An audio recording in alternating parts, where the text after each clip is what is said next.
Change करते। बहुत अच्छा, very good.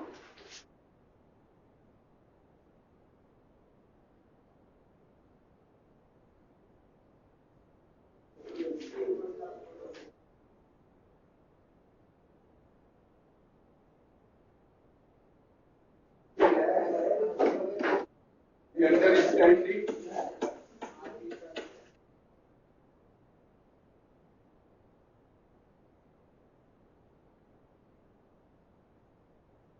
understanding is deeper than knowledge.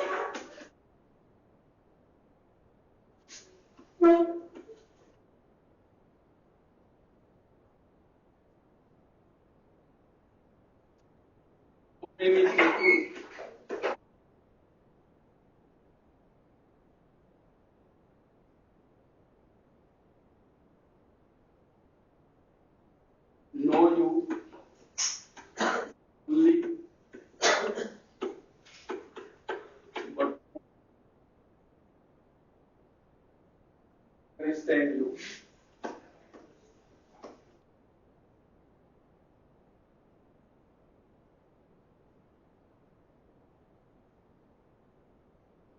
The understanding is deeper than knowledge. People know you, but only few understand you.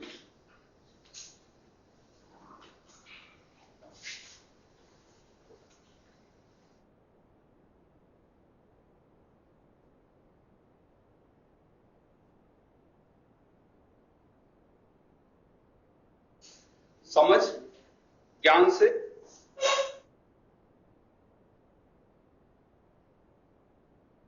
ज्ञान से अत्यधिक शक्तिशाली होता है।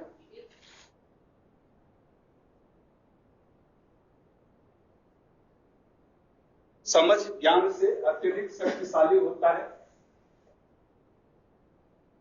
समझ ज्ञान से अत्यधिक शक्तिशाली होता है, क्योंकि बहुत से व्यक्ति हमें जानते हैं, बहुत से व्यक्ति हमें जानते हैं, बहुत से व्यक्ति हमें जानते हैं, लेकिन केवल कुछ ही हमें समझते हैं। लेकिन केवल कुछ ही हमें समझते हैं। लेकिन केवल कुछ ही हमें समझते हैं।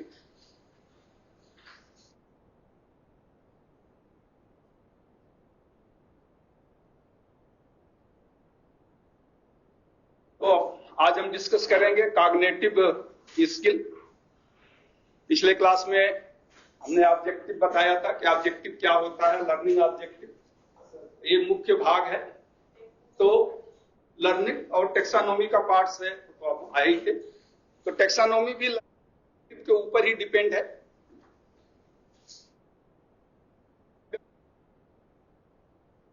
क्या होता है, उस जिसे आप मेजर कर सके और ऑब्जर्व कर सके। The measurable and behaviour is known as the learning objective. तो लर्निंग और ऑब्जेक्टिव को मिला दें तो लर्निंग ऑब्जेक्टिव यानी किसी भी प्रशिक्षण के शिक्षण क्रिया में या जो भी शिक्षण होता है, उस शिक्षण का परिणाम क्या होगा, क्या हम प्राप्त करना चाहते हैं, उसका मापन अवश्य होना चाहिए, उसका अवलोकन अवश्य होना चाहिए।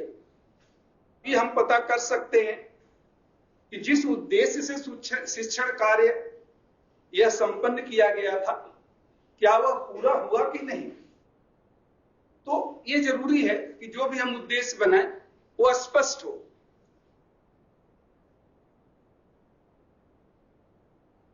इस प्रकार इसको हम अवलोकन करेंगे। इसीलिए मैंने कुछ वर्ड्स आपको बताए थे जिनका एक स्पेसिफिक केवल एक मीनिंग हो, जिन्हें हम एक्टिव वर्ब कहते हैं, और ये एक्टिव वर्ब यूज किया जाता है। इस संदर्भ में मैंने जैसे आपको बोला था इंट्रोडक्शन, तो इंट्रोडक्शन जहां भी आप उपयोग करेंगे, अब देखिए उसके ऑब्जेक्टिव को आप न तो मेजर, क्योंकि वो गलत नहीं है इंट्रोडक्शन, ऑब्जेक्टिव में कहीं भी इंट्रोडक्शन नहीं आएगा। हाँ, सिलेबस में जैसा इन्होंने सिलेबस में कहीं एक दो जगह आ गया होगा, उसको आप मापन नहीं कर सकते। कि यानी जहां आप जैसा मैंने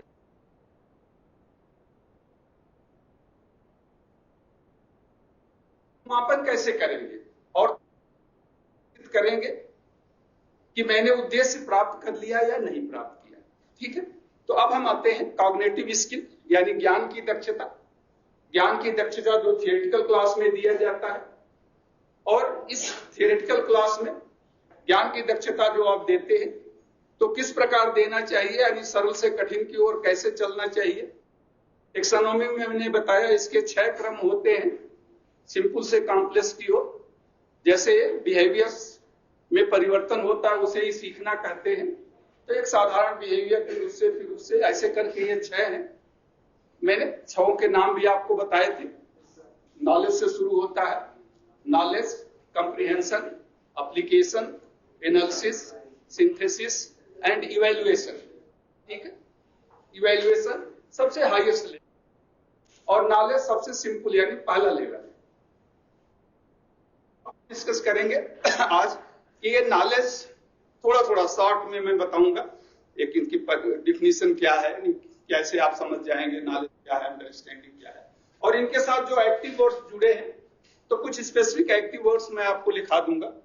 हालांकि ये पूरे सीआईटीएस के हर ट्रेड्स के लिए होते हैं, क्योंकि पीओटी तो सभी ट्रेड्स के लिए है, तो उसमें से जो आपके ट्रेड के लिए सुटेबल हो 8 या 10 उसको आप याद कर लें और एक्टिव में फिर वो आपको काम आएगा। तो फर्स्ट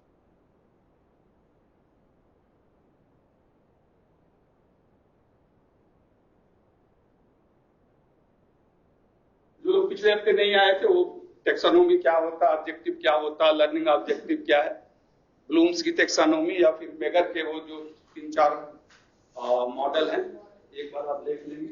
तो नॉलेज क्या होता है, नॉलेज मैंने recording,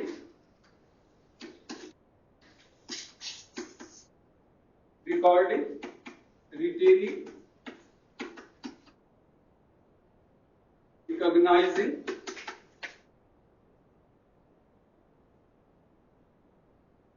and revealing,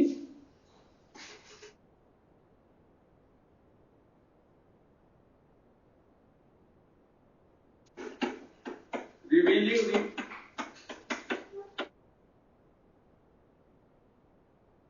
learned information,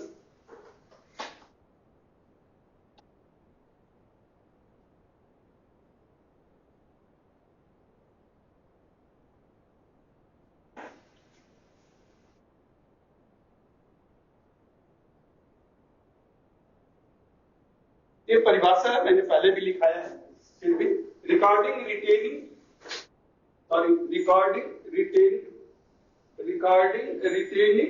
recognising, ठीक है, recording, retaining, recognising and revealing the learned information is knowledge,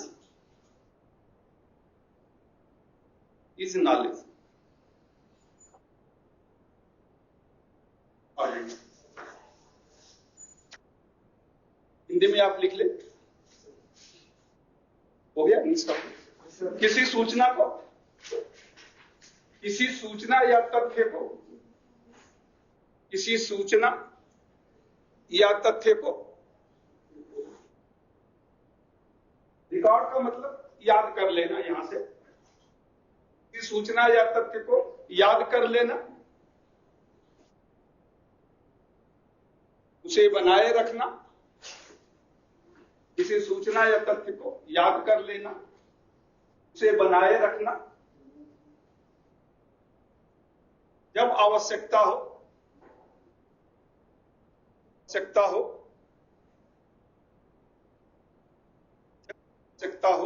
उसे पहचान कर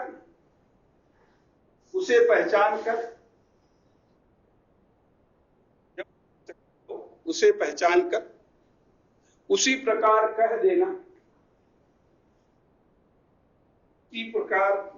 कह देना या पुनरावृत्ति कर देना, यानी रिपीट कर देना, उसी प्रकार कह देना या पुनरावृत्ति कर देना ज्ञान कहलाता है। ठीक है, तो ये सीखने की पहली सीढ़ी है ज्ञान, यानी किसी को रिपीट,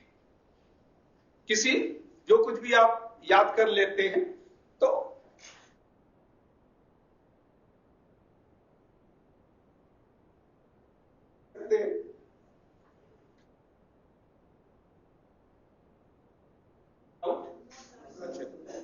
जैसे आप कहें recalling, recollecting,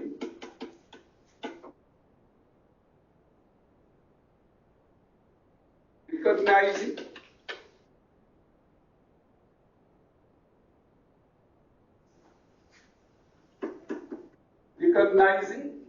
and repeating.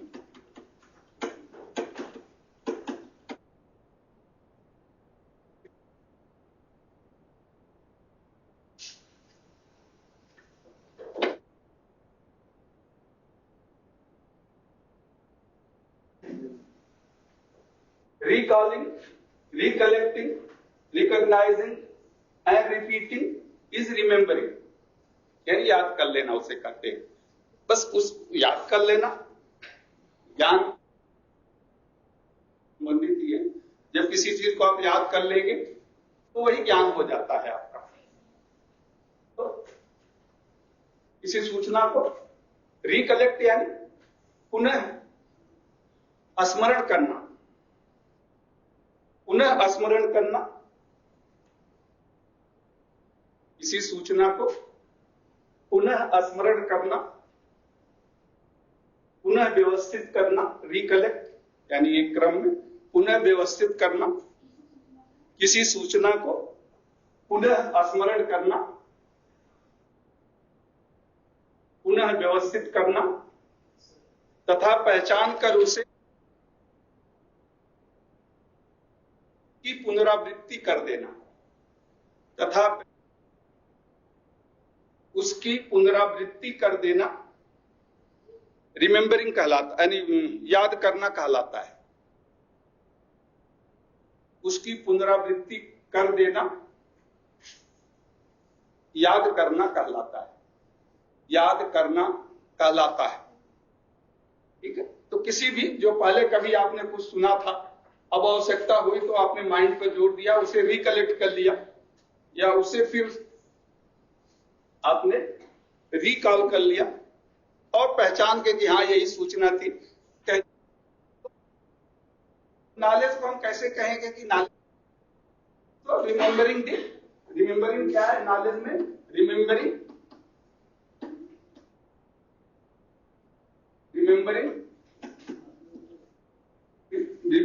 definition, principle, process,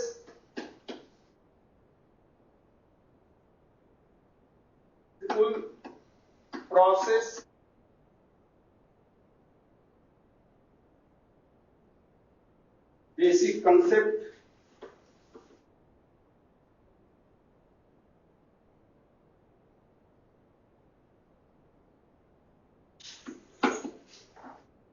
and general terms.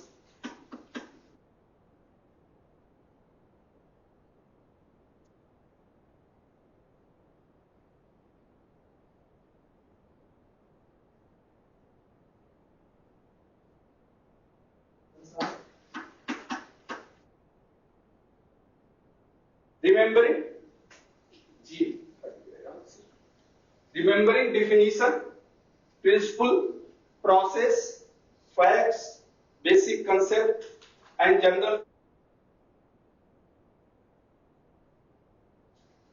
तो नॉलेज और संबंधित है यार, एक ही है। हम कहें कुछ चीज आप ज्ञान प्राप्त कर लिया। Remembering definition, principle, process, facts, basic concept and general terms. इसको हिंदी में आप लिख ले। परिभाषा, परिभाषा, सिद्धांत, परिभाषा कामा करते जाए, परिभाषा, सिद्धांत, प्रक्रिया, प्रक्रिया, तथ्य,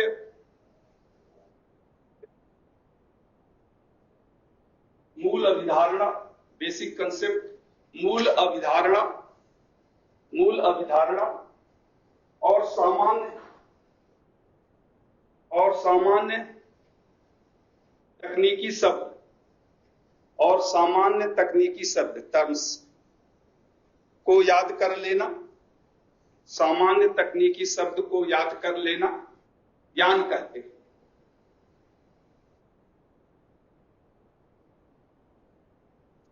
वो ज्ञान कहते हैं, यानी एक तरह से रट लेना ज्ञान कहते हैं। तो जो शिक्षक बताए, जिस क्रम में बताए, परिभाषा बताए, सावधानियां बताएं, नेम ऑफ द पार्ट्स बताएं, जो कुछ भी बताएं, जिस क्रम में बताएं, उस क्रम में उसे सुन लेना, मस्तिष्क में बनाए रखना, उसकी पुनरावृत्ति करना, और जब पूछा जाए तो आप उसे उसी रूप में पहचान के पुनरावृत्ति करने में अगर आप सक्षम हैं, तो इसका मतलब आपने कॉग्निटिव स्किल या ज्ञान की दक्षता की पहली सीढ़ी पार कर लिया, आपने ज्ञान प्राप्त कर लिया। अब हम आते हैं इसमें एक्टिव वर्ब्स, आप लिख लें active verb. Active verbs repeat, eat, outline, state,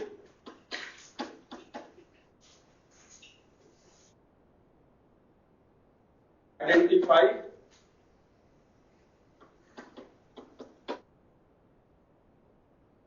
select,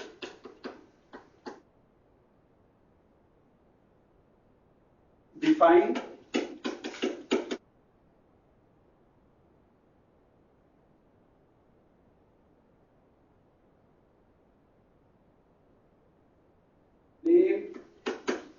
describe. ये कुछ वर्ड्स हैं जो इससे रिपीट यानी पुनरावृत्ति, मैं हिंदी भी लिख देता हूं, पुनरावृत्ति, आउटलाइन यानी रेखांकित करना, रेखांकित करना, स्टेट यानी बताना,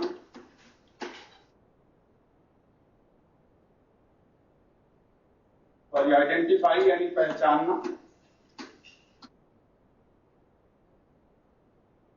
सेलेक्ट यानी चुनना, डिफाइन परिभाषा बताना, परिभाषा बताना, मैच मिलान करना,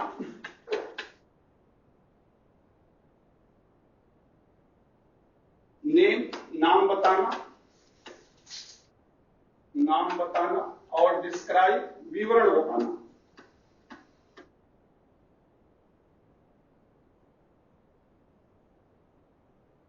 जरूरी नहीं कि आपके टेक्स्ट में इसमें आपके टेक्स्ट में सभी रिपीट भी यूज होगा, outline, state, identify, select, define, match, name, सब इसमें यूज होगा, सभी टेडों में ये यूज होते हैं, ये तो कॉमन टर्म्स हैं। परिभाषा बताना, विवरण बताना किसी चीज का, में स्टेट होता है, state the process of the operation.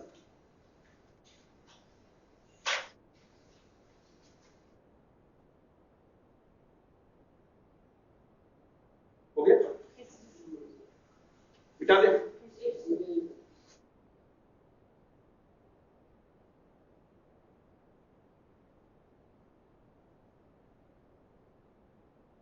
सी है बीच में, छोटा हो गया, छोटा हो गया।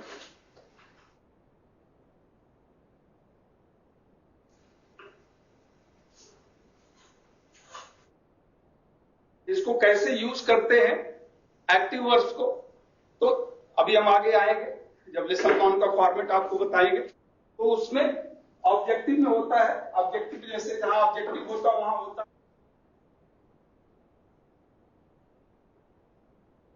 तो वहां पर कंप्लीट आएगा। जस्ट फॉर नॉलेज से मैं बता रहा हूं, at the end of this lesson, of this topic जो भी है, the trainee shall able to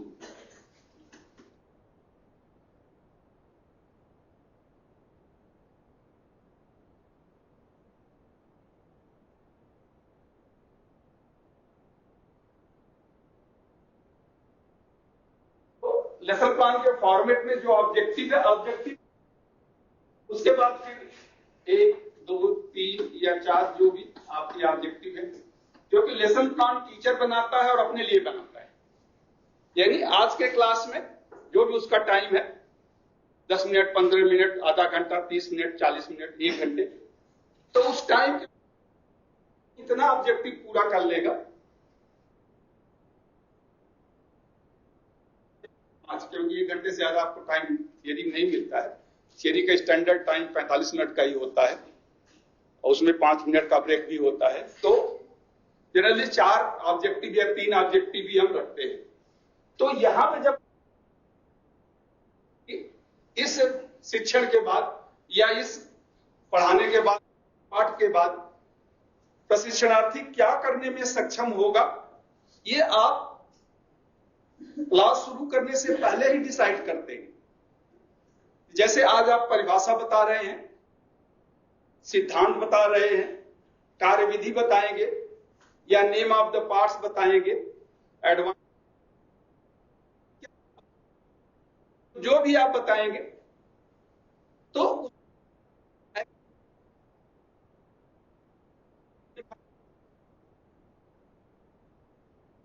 define the diode, simple जैसे मैंने कह दिया, डिफाइन दी डायोड, या आप कह सकते हैं टेल द डिफिनीशन, क्योंकि टेल द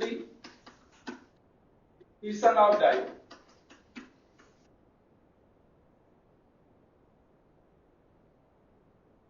जैसे डायोड का सिद्धांत बता रहे हैं, हो जाएगा डिस्क्राइब, मान लीजिए describe the principle of diode.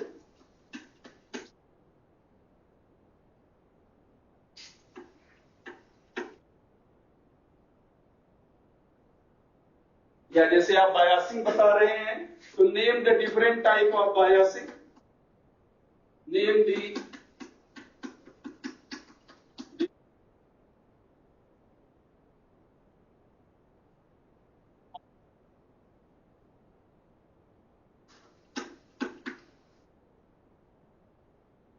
Use for diode.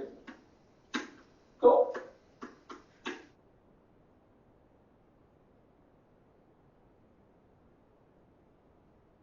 ये एक्टिव वर्ब होगा और यही बताता है कि आप क्लास में क्या बता।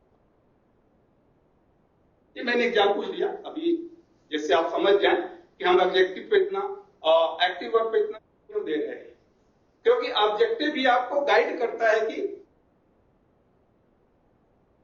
अब आपको परिभाषा बताना है तो केवल परिभाषा, विवरण बताना है तो विवरण में क्या क्या बताना है, राशि कितने तरह की होती है, यानी केवल नाम बताना है।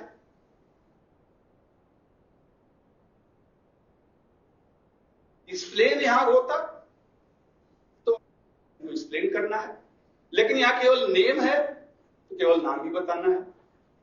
तो ये एक्टिव वर्ब आपको, और देखिए ये जो भी एक्टिव वर्ब है इसको आप ऑब्जर्व कर सकते हैं, मीजर यानी दे आर क्लियर, ऑब्जर्वेबल, और क्लास के अंत में आप प्रश्नों के माध्यम से पता लगा सकते हैं कि जो विद्यार्थी बताने में सक्षम है। जरूरी नहीं कि आप रिटन टेस्ट लें, तो प्रश्न भी होते हैं, हम प्रश्न पूछते हैं, वो हम आएंगे लेसन प्लान में तो आपको बताएंगे।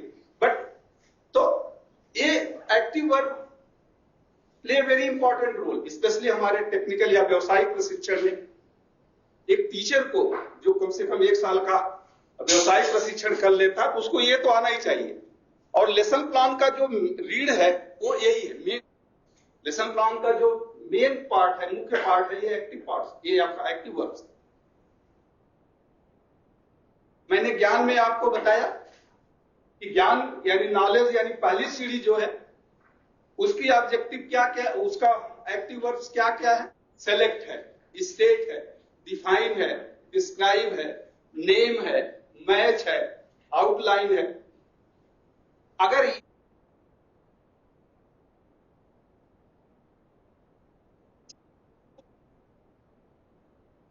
डायोड का जो चैप्टर शुरू होगा पहले ही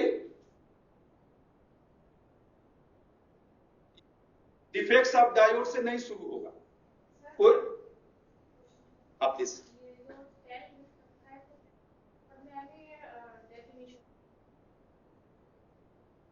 यस सॉरी, उससे मुझे पहले एक्सप्लेन कर देना चाहिए था। मैं आपके पॉइंट पाता हूँ। तो मैं कहाँ था, मेरी गाड़ी डिरेल हो गई कोई बात नहीं, कहाँ थे हम?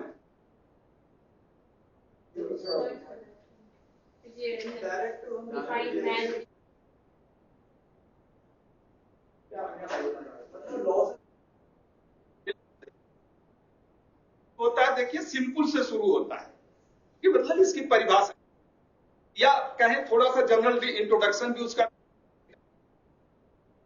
जिसका आप कोई ऑब्जेक्टिव नहीं होता है, कोई आप उसको मेजर नहीं कर सकते, लेकिन उसके बाद परिभाषा होगा, सिद्धांत होगा, कार्यविधि होगा, होगा, टाइप ऑफ डायोड्स होंगे, और धीरे धीरे धीरे वो मतलब टफ होता जाता है, सरल से कठिन की ओर जाता है। अब आप अगर ये शब्द, अगर कोई ऑब्जेक्टिव लेसन प्लान का ऑब्जेक्टिव यानी लेसन प्लान का फॉर्मेट आपको दे दे, तो फर्स्ट एंड फॉरमोस्ट उसमें आप ऑब्जेक्टिव देखिए कि भाई ऑब्जेक्टिव के पहले एक्टिव वर्ब क्या लगा है। डिस्क्राइब, टेल, स्टेट, आउटलाइन, ये ऑब्जेक्टिव लगा है।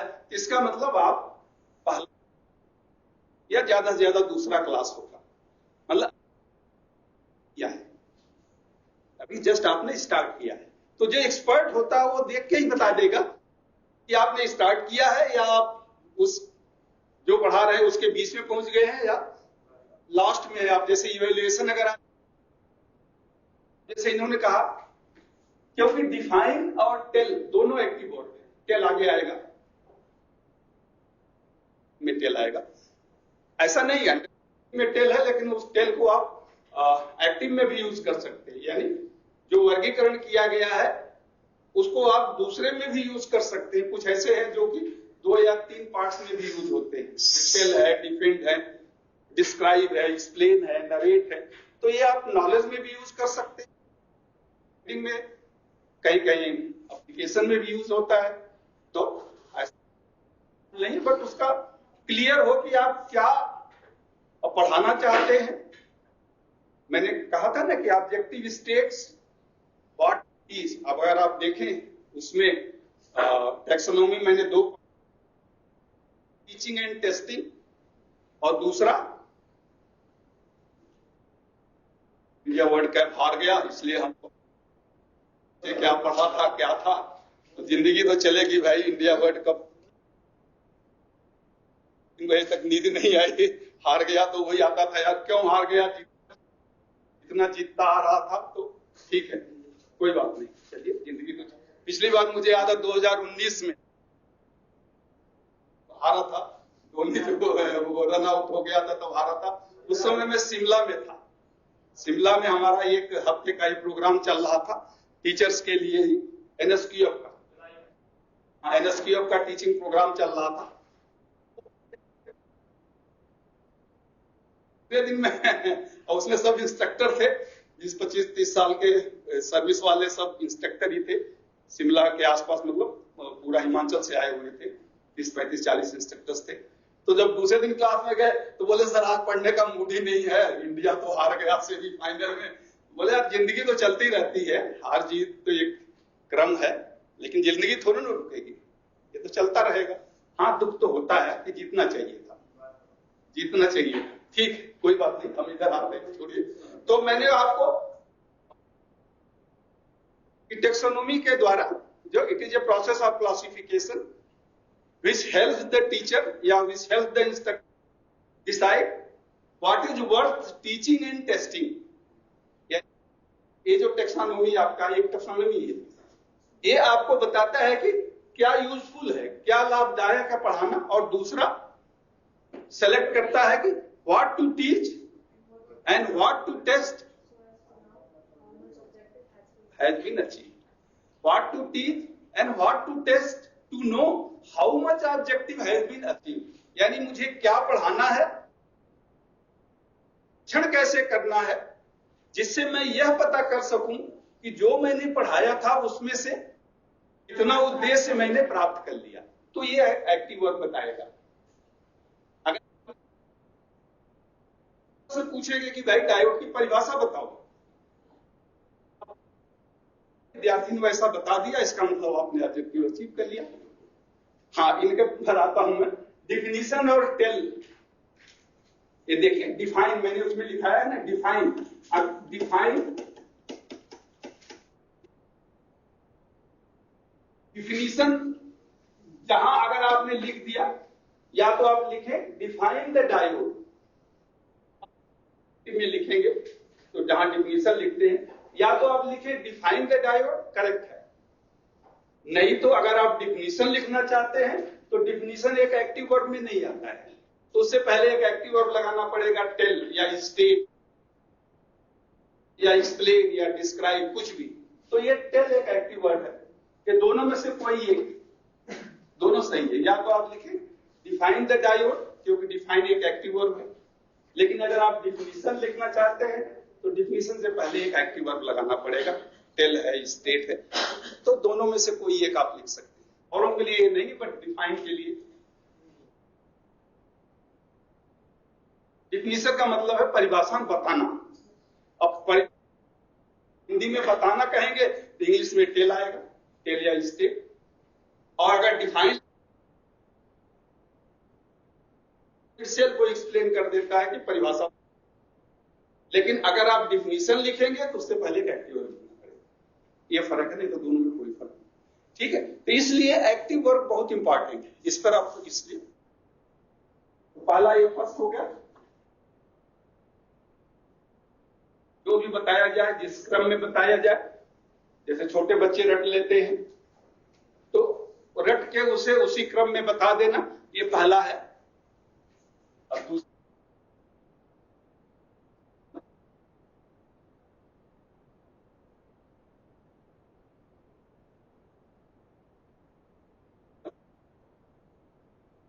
comprehension, it is ability to grasp the meaning of material, या meaning of information.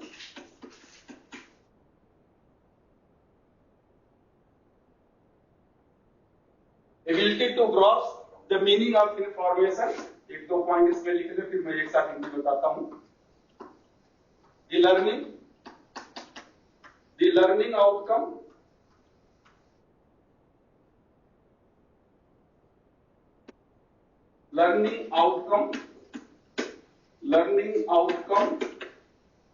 here is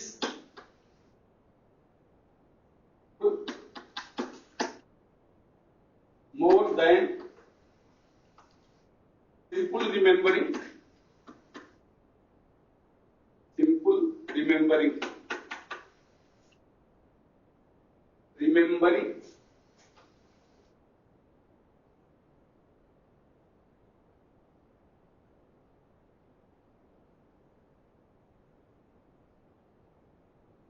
represent low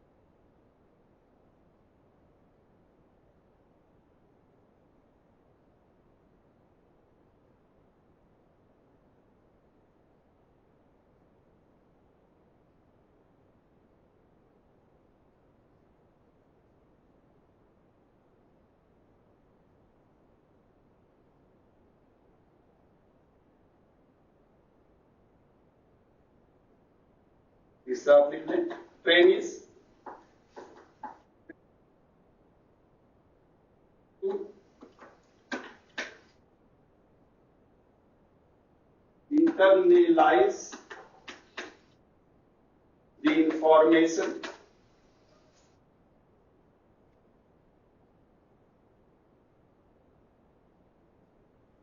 other than simple remembering.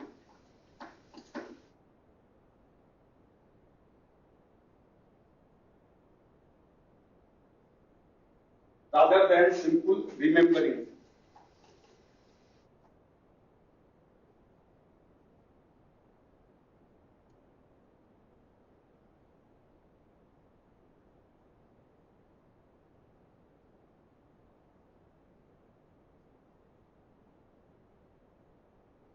other than simple remembering. So it is ability to grasp the meaning of information. The learning outcome here is more than simple remembering and represents lower level of understanding. Tennis has to internalize the information, information rather than simple remembering. तो हिंदी लिख ले। किसी भी सूचना या तथ्य को पूर्णतया समझने की योग्यता,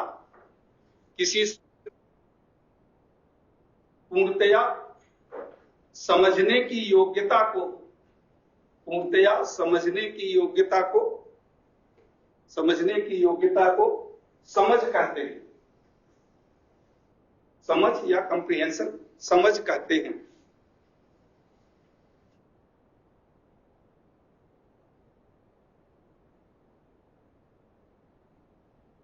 दूसरा पॉइंट है, यहां सीखने का परिणाम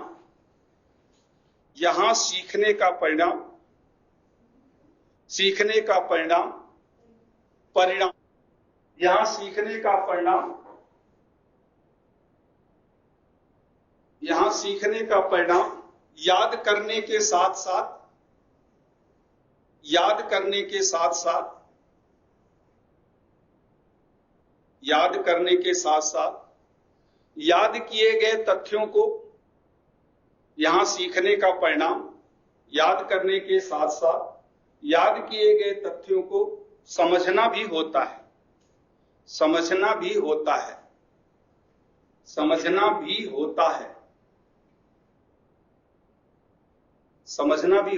तीसरा पॉइंट आप लिख ले, विद्यार्थी याद करने के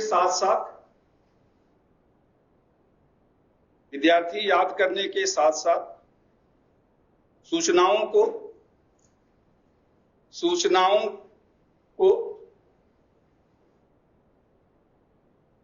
इंटरनलाइज, सूचनाओं को अंतर्ग्रहण भी करता है, यानी माइंड में उसको बैठा लेता है।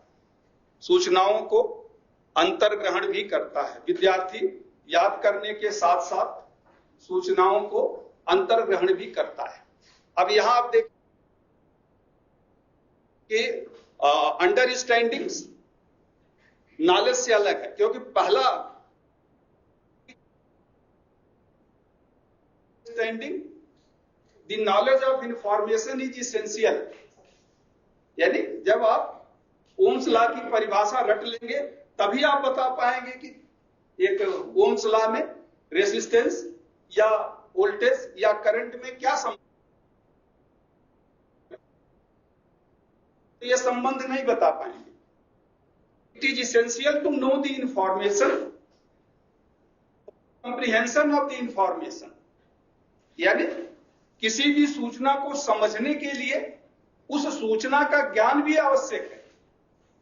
और ज्ञान पहली सीढ़ी है जो रट के, याद करके, पुनरावृत्ति करके मिलता है। तो किसी सूचना का, ये भी एक, इसमें आप चौथा पॉइंट नहीं तो लिख ले, किसी सूचना, मैं इंग्लिश में भी लिख दूंगा, किसी सूचना की समझ प्राप्त करने के लिए, किसी सूचना की समझ प्राप्त करने के लिए सूचना का ज्ञान होना आवश्यक है। Knowledge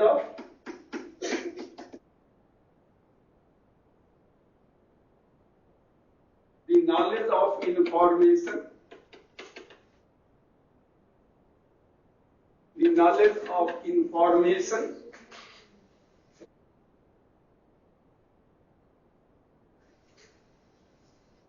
knowledge of information is essential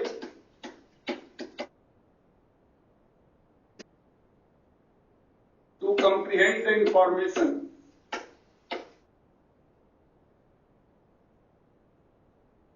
E है, comprehend,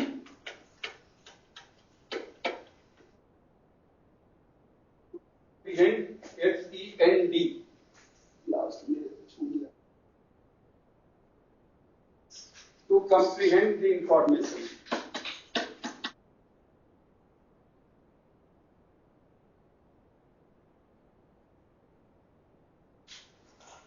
तो जैसे होता है सीखने का मतलब, आप उसको ठीक है पहली सीढ़ी तो रट लेंगे, लेकिन उसको आप एक्सप्लेन कर सकें, दूसरे को आप बता सकें, किसी उपयोग कर सके, उसमें कुछ इनोवेट या इन्वेंशन कर सके, वो सीखना करके। और वही पहली सीढ़ी है कि रट लेना, और दूसरी सीढ़ी है समझ लेना। अब शिक्षक को कैसे पता चलेगा कि विद्यार्थियों ने समझ लिया है? तो जैसे मैंने बताया ओम्स लॉ को, अब मैं उसको पूछूंगा कि भाई what is the directly proportional, what is the relation between the voltage and what is the close circuit, बंद परिपथ क्या होता है, विभव और विभवांतर में क्या अंतर है, विभव क्या होता है और विभवांतर क्या होता है। लेकिन अब मैं कहूं विभव और विभवांतर में क्या अंतर है, यानी उसने रट के बता दिया कि विभव क्या होता है, विभवांतर क्या होता है, लेकिन इसमें दोनों में अंतर क्या है वो बताने में सक्षम अगर नहीं हुआ, इसका मतलब ज्ञान तो है लेकिन समझ नहीं। ज्ञान तो उसे प्राप्त हो गया, उसने रट लिया, वही है ना। एक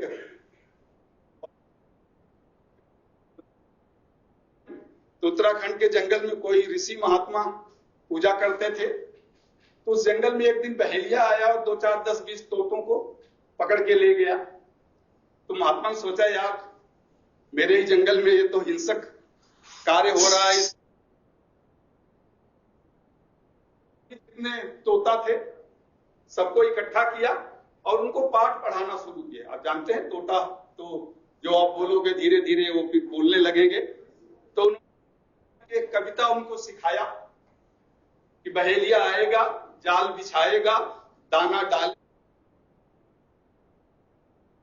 वो मुनि जी ने मेहनत किया एक 10 दिन 15 दिन में, और सब सीख गए और सब गाने लगे कि बहेलिया आएगा, जाल बिछाएगा, दाना डाल। तो बड़े खुश हुए कि चलो अगली बार जब बहेलिया आएगा तो इसमें से कम इतने तो बच जाएंगे, नहीं फंसेंगे। 1 महीने बाद फिर बहेलिया आया, उसने जाल बिछा दिया, दाना डाल दिया। अब जितने सिखाए हुए थे वो गाना गाते हुए बहेलिया आएगा, जाल बिछाएगा, दाना डालेगा, फंसना मत, और सब फंस गए, सब जाके जाल पे बैठ गए। इसका मतलब उनको ज्ञान तो था, समझ नहीं थी कि ये क्या होता है, वोल्टेज क्या, विभव क्या होता है, विभवान, मतलब ज्ञान तो था लेकिन समझ नहीं। इसलिए व्यवसायिक प्रशिक्षण में ज्ञान तो पहली सीढ़ी है, जरूरी है, लेकिन ज्ञान के साथ साथ आपको समझ, एप्लीकेशन, एनालिसिस, सिंथेसिस, ये सब सीखना।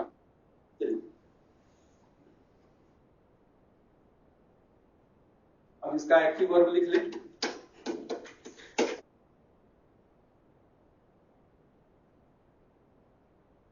अंशय है, थोड़ा सा तो बोरिंग होगा लेकिन फिर भी चलिए, अब ये जरूरी है इसलिए लिखाना पड़ता है। एक्टिव वर्ब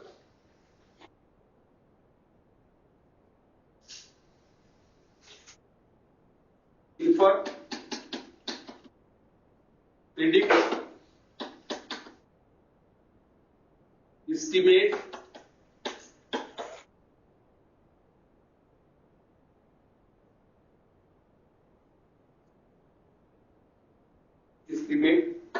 narrate,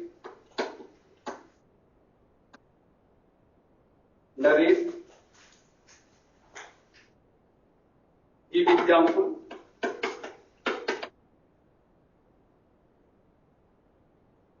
explain,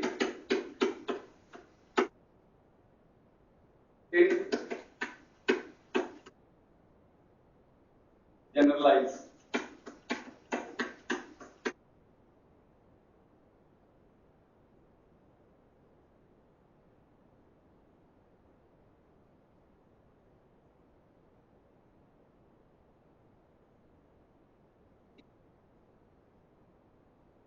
उसके ऊपर एक्सटेंड, सॉरी एक्सटेंड डी होगा, एक्सटेंड EXTEND, एक्सटेंड आगे बढ़ाना।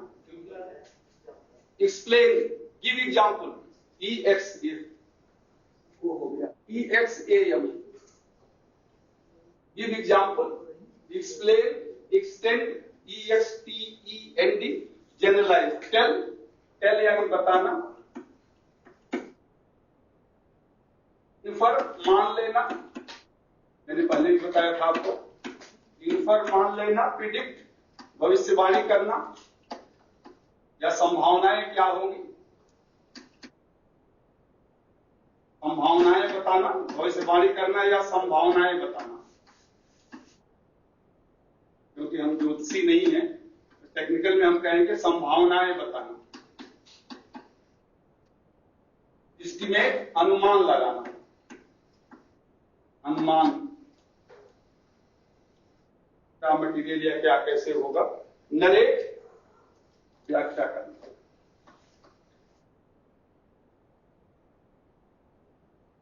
नरेट व्याख्या करना, क्रमवार, और गिव एग्जाम्पल, उदाहरण देना, ये तो आपको पता ही है, उदाहरण देना। एक्सप्लेन, विस्तार से व्याख्या करना, विस्तार से व्याख्या। एक्सटेंड का होता है आगे बढ़ाना,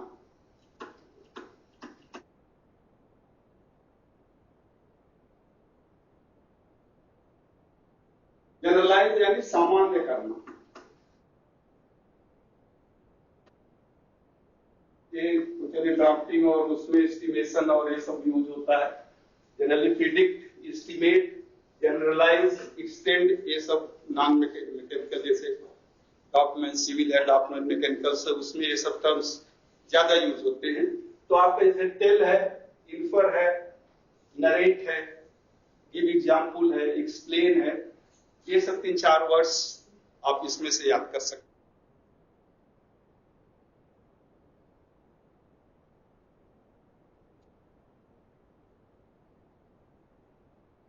जब ये वर्ड्स आप देखेंगे तो इसका मतलब आप समझ जाएंगे दूसरा स्टेप है।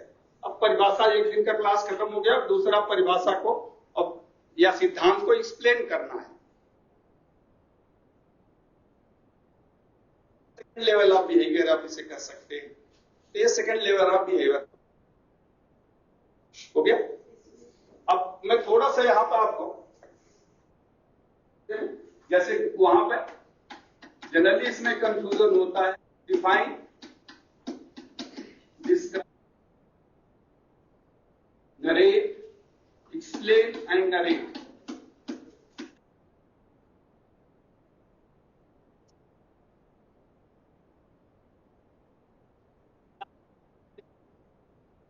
ये 4 शब्द है। तो डिफाइन में तो कोई डाउट,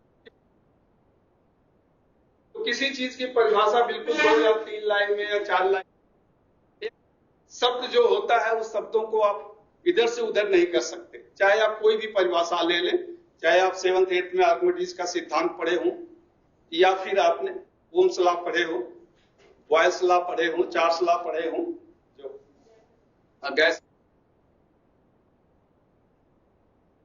आपने देखा है, जो भी नियम है, Faraday's law of electromagnetic set है। जैसे rate of change is directly proportional to the induced EMF whenever the with the conductor changes EMF is induced। तो डिफाइन का एक निश्चित प्रारूप होता है।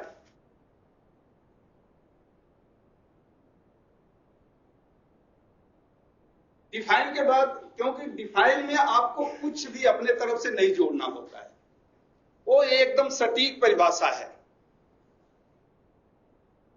जैसे मैंने ओम्स लॉ का बताया, किसी बंद परिपथ में बिंदुओं के बीच, अब आपकी बहने वाली धारा तो गलत है। ओम्स की परिभाषा कहती है कि किसी बंद परिपथ में, क्योंकि जब बंद परिपथ नहीं होगा तो धारा नहीं बहेगी। धारा तभी बहेगी जब परिपथ बंद होगा। तो किन्हीं 2 बिंदुओं के बीच बहने वाली धारा अगर आप कहें तो वो गलत है, तो परिभाषा सही नहीं है। तो बंद परिपथ में किन्हीं दो बिंदुओं के बीच बहने वाली धारा उन बिंदुओं पर लगाए गए विभवांतर के समानुपाती होती है। नहीं चेंज कर सकते, वो तो बिल्कुल सही है। इसके बाद आता है डिस्क्रिप्शन, यानी डिस्क्राइब करना, विवरण बताना। ये उससे थोड़ी आपको फ्लेक्सिबिलिटी मिलती है।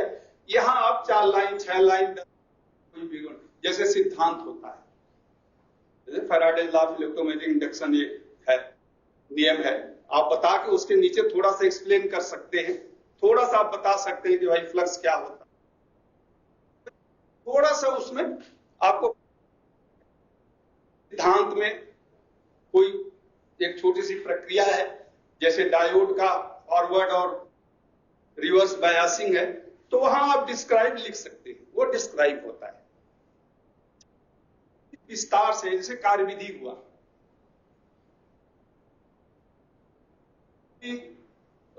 वर्किंग ऑपरेशन ऑफ डायोड गलत नहीं है, वो भी सही है, बट जनरली जहां आप कार्यविधि बताते हैं उसको एक विस्तार से बताना होता है, तो वहां एक्सप्लेन यूज किया जाता है।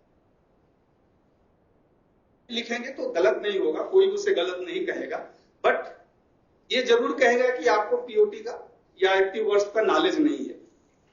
तो जहां पे ये किसी बुक में भी आपको नहीं मिलेगा, ये बाय वर्च्यू ऑफ एक्सपीरियंस ही होता है। तो जहां पे आपको एक्सप्लेन ये ज्यादा बताना है, विस्तार में कोई चीज, तो वहां पर हम एक्सप्लेन करते हैं। नरेट का भी मतलब एक्सप्लेन होता है, लेकिन क्रमबद्ध, जहां आपको लाभ बताना है, हानि बताना है, प्रक्रिया बताना है, सावधानियां बताना है, सेफ्टी प्रिकॉशंस बताना, यानी एक के बाद एक क्रम में, यानी क्रमवार आपको जो चीजें बतानी होती है, वहां नरेट का यूज होता है। वहां आप नहीं कहो, वहां पर हम ये नहीं कहेंगे कि precaution of dismantling the washing machine, वहां आप एक्सप्लेन वर्ड नहीं, हाँ explain the working process of washing machine, वो चलेगा कि वॉशिंग मशीन की क्रियाविधि आप विस्तार से बताओ। व्हाइल डिसमेंटलिंग द मशीन, यानी मशीन को डिसमेंटल करते समय जो भी सावधानियां है उसको विस्तार से बताओ। नहीं, ये गलत हो जाएगा। नरेट करते हैं, नरेट यानी विवरण बताना, ये क्रमबद्ध तरीके से होता है। तो ये आप जब एक्टिव वर्ब्स आप अपना लेसन प्लान बनाएंगे, उस समय आपके माइंड में आएगा कि मैं सावधानी बताने जा रहा हूं, मैं नाम बताने जा रहा हूं, मैं विवरण बताने जा रहा हूं, तो क्या यूज करना है, वो एक्टिव वर्ब ऑटोमेटिक आपको आ जाएगा। तीसरा है एप्लीकेशन। एप्लीकेशन यानी उपयोग या अनुप्रयोग जिसे हम कहते हैं।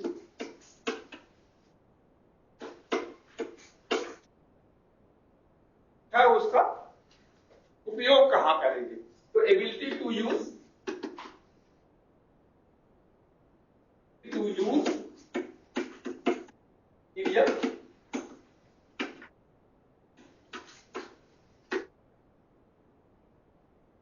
ability to use learned material in new and concrete situation.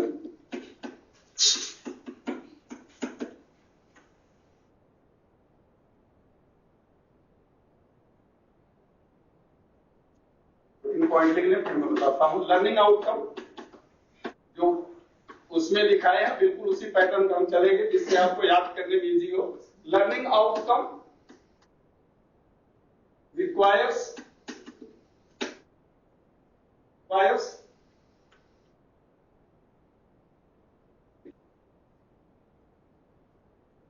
learning outcome require higher level of understanding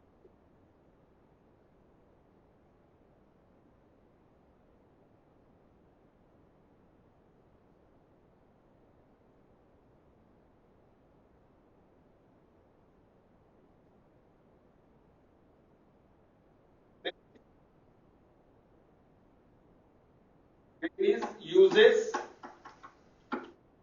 law theory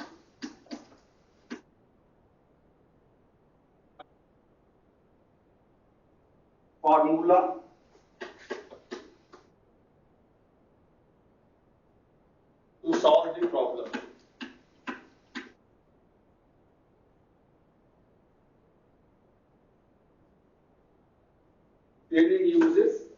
law theory facts formula to solve the problem, और चौथा है the knowledge of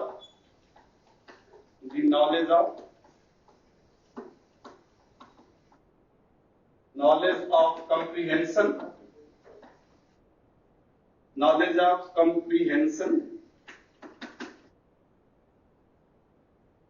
is essential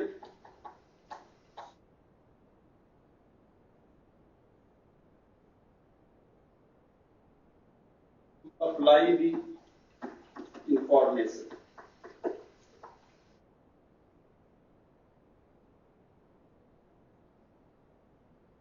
पीछे का दो जब पता है, knowledge और कंप्रीहेंशन होगा तभी आप अप्लाई कर पाएंगे. Ability in new and concrete situation, learning outcome requires higher level of understanding. Trainees uses law, theories, facts. यहाँ काम नहीं होगा. Uses law, theories, facts and formula. Facts and formula to solve the problem. The knowledge of comprehension is essential to apply the information. तो पीछे का जब दोनों आपको, क्योंकि ये क्रमबद्ध चलता है, ये उसकी फिर उसकी समझ होगी, फिर तभी आप अप्लाई कर सके कि इसका उपयोग क्या होगा. अब आपने डायोड की परिभाषा देख लिया, डायोड की बायसिंग देख लिया, सर्किट में कैसे जुड़ा है. अब मशीन में कहां पर किस सर्किट में लगाना है तभी आप लगा पाएंगे. इसका उपयोग कहां पर होता है वो तभी संभव है जब पहले के दो स्टेप हमें पता हो. लिख लिया. एबिलिटी टू यूज, यानी प्राप्त की गई सीख को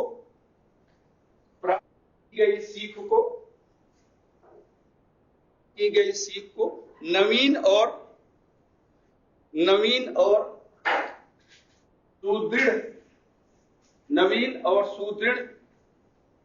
सुदृढ़ या सार्थक लिख ले. नवीन और सार्थक में उपयोग करने की, नवीन और सार्थक परिस्थितियों में उपयोग करने की योग्यता.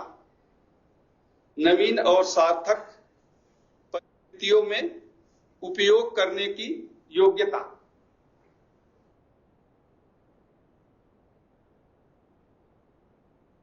दूसरा आप लिख ले.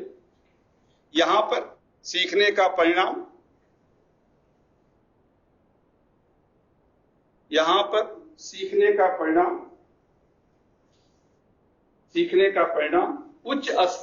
उच्च स्तर की समझ को दर्शाता है. उच्च स्तर की समझ को दर्शाता है.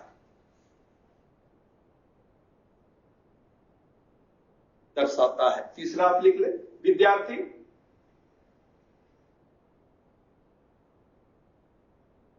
विद्यार्थी नियम सिद्धांत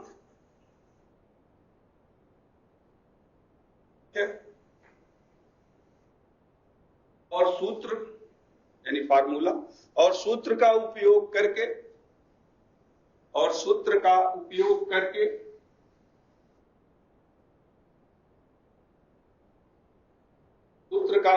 करके समस्याओं का समाधान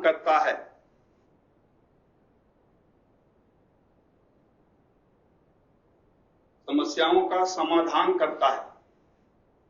चौथा पॉइंट लिख ले.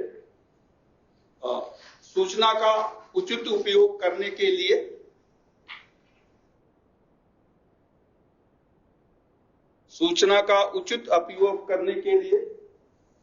समुचित समझ आवश्यक है. सूचना का उचित उपयोग करने के लिए समुचित समझ आवश्यक है. यानी पीछे का दोनों जब पता होगा तभी आपको कर सकते हैं. समुचित समझ आवश्यक है. तो टीचर अब कैसे पता लगाएगा? जो मैंने बताया था या कहा था, तो ये थियोरेटिकल पार्ट है, यानी प्रैक्टिकली आपको तो प्रैक्टिकल में करना होता है। जैसे मैंने बताया कि डायोड सिद्धांत सीख लिया तो वो नॉलेज हो गया। अब डायोड को फॉरवर्ड रिवर्स बायस में कैसे लगाना है उसको समझ, क्या है रिवर्स बायसिंग, क्या है डायोड के प्रकार, क्या है कितने प्रकार का होता है। अब तीसरा उसके जब ये दोनों समझ आ गए इसका उपयोग कहां होगा, किस डायोड का कहां, एलईडी में कौन सा उपयोग करते हैं, वॉशिंग मशीन में कौन सा उपयोग करते हैं, टीवी सर्किट में कौन सा और किस प्रकार उसकी रेटिंग होती है, यही सब उपयोग, यानी ये थियरी पार्ट है। यहां खुद लगा के नहीं देखना है, लगा के देखना होगा तो प्रैक्टिकल। यहां आप केवल पूछेंगे उससे कि आप कैसे लगाओगे, और वो वर्बली बता देगा कि यहां पर इस तरह का डायोड लगेगा, यहां पर।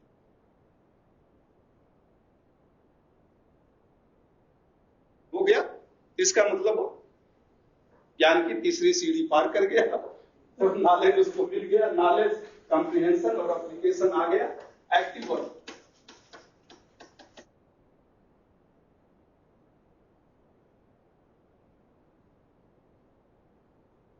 Defend, discover,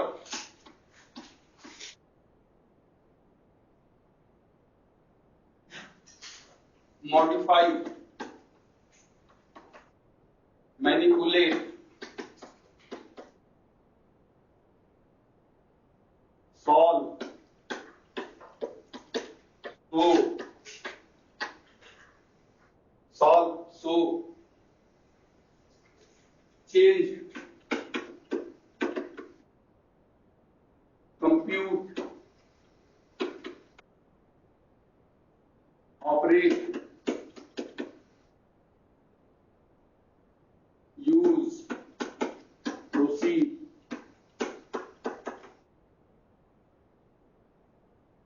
person. डिफेंड यानी तर्कों के साथ समर्थन,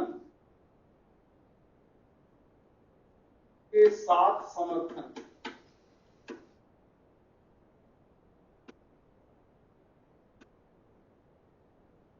डिस्कवर, खोजना या अन्वेष करना,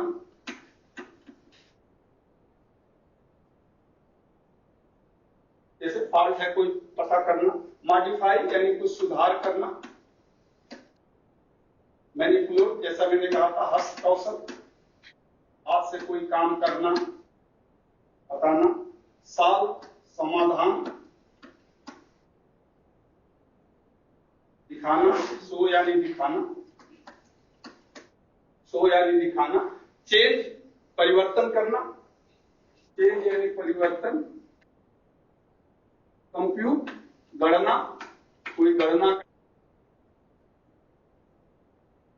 find out the losses of a diode या efficiency of a diode factor. Suppose diode का रिपील फैक्टर आप फाइंड आउट करते हैं, वो तो थियोरेटिकल में ही कैसे आप काउंट करेंगे, करके दिखाना कि रिपील फैक्टर क्या है, वो प्रैक्टिकल हो गया।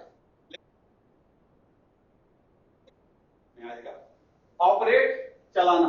अब यहां चलाना नहीं है, केवल उसका क्रमबद्ध तरीका बताना कि कोई मशीन चलेगी कैसे, या वॉशिंग मशीन का ड्रायर चलाना। चलाना, यूज यानी उपयोग करना, उपयोग। प्रोसीड, आगे बढ़ना, आगे चलाना, जैसे आगे करना या आगे बढ़ना। जैसे सर्किट ट्रेसिंग होती है तो आप डायग्राम बना के उसको टीचर बताते हैं कि किसी सर्किट को ट्रेस कैसे करेंगे, का मेथड बताएं। फॉल्ट फाइंडिंग एक्चुअली आप तो बोलेंगे, लेकिन अगर आप उसको प्रोजेक्टर द्वारा यहाँ फोटो दिखा के उसका या उस सर्किट को दिखा के बता रहे हैं कि कैसे सर्किट को ट्रेस करेंगे, तो वो थियोरेटिकल पार्ट हो जाता है। अब देखिए धीरे धीरे एक्टिव वर्क भी उसी हिसाब से कुछ न कुछ आपको एक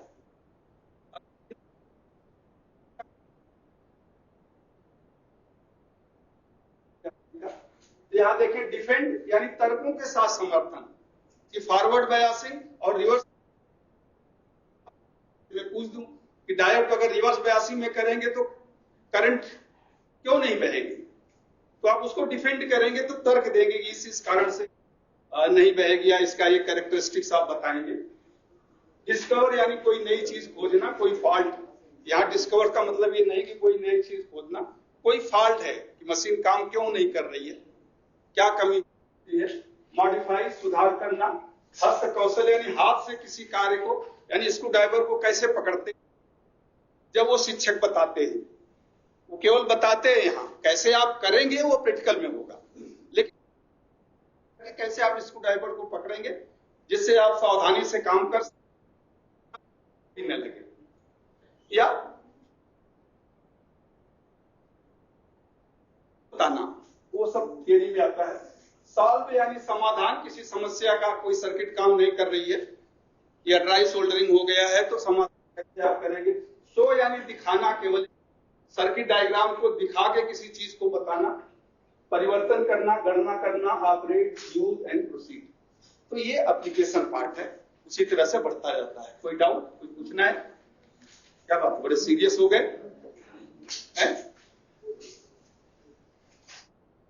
कंफ्यूज? क्या बात है, कंफ्यूज से तो नहीं हो गए? सब एकदम शांत, एकदम सीरियस है। चलिए अब मैं इसको खत्म कर लेता हूं कम से कम आज, तो फिर आगे बढ़ते हैं। इसके बाद क्या है? Analysis. Analysis is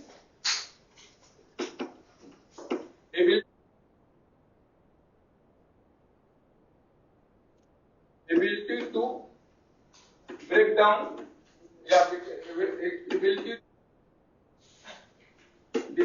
ability to separate,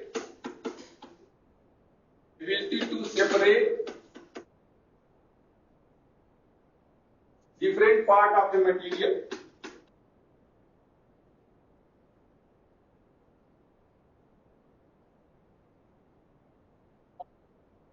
material की जगह सिस्टम लिख लें, रहेगा material, so that organized structure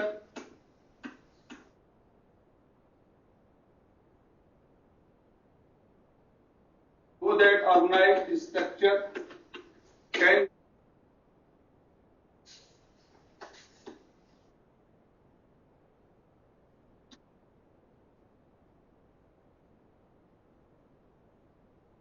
दूसरा आप लिख ले, learning outcome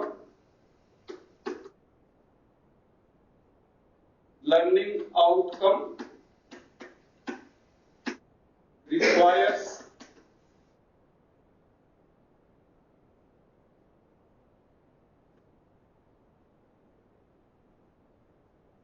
intellectual level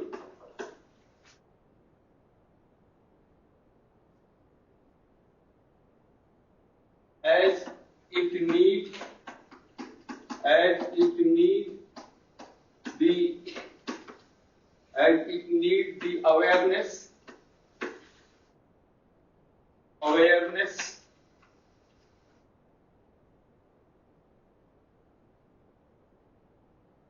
of content and structure.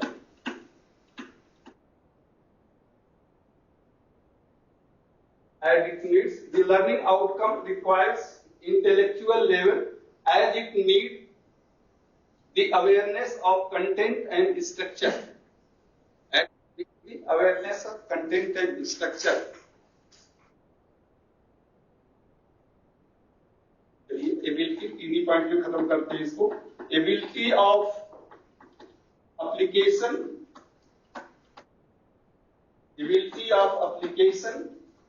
is essential.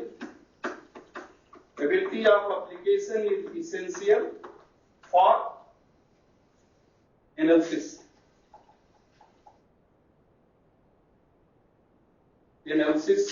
Of any system.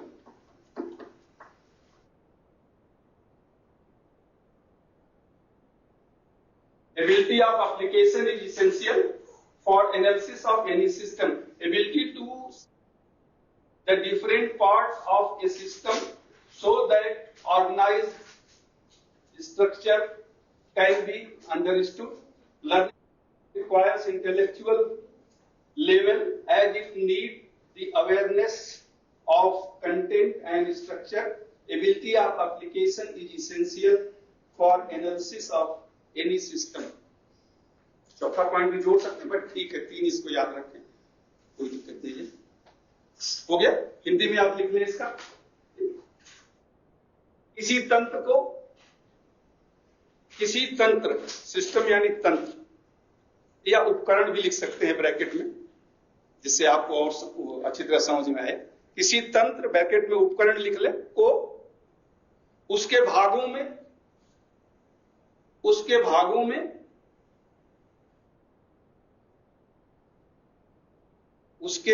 में विभाजित करना, जिससे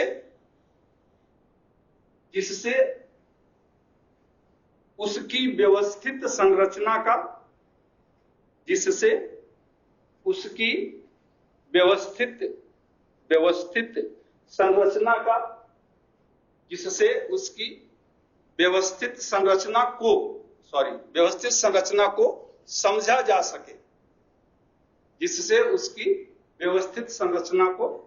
समझा जा सके, दूसरा पॉइंट आप लिख लें। सीखने का परिणाम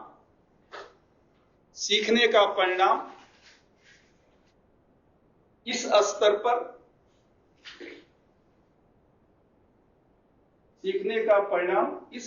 पर बुद्धिमत्ता को दर्शाता है। सीखने का परिणाम इस स्तर पर बुद्धिमत्ता को दर्शाता है, क्योंकि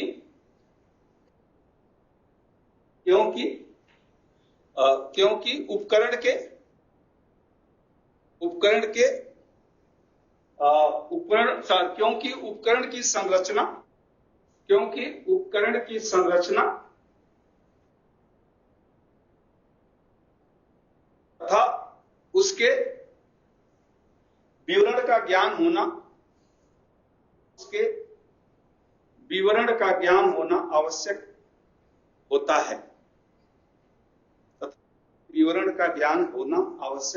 है।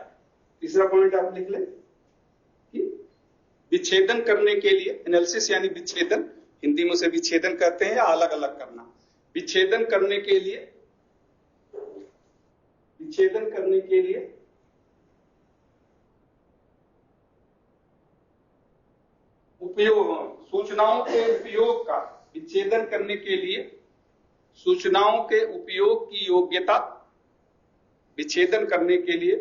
सूचनाओं के उपयोग की योग्यता अवश्य होनी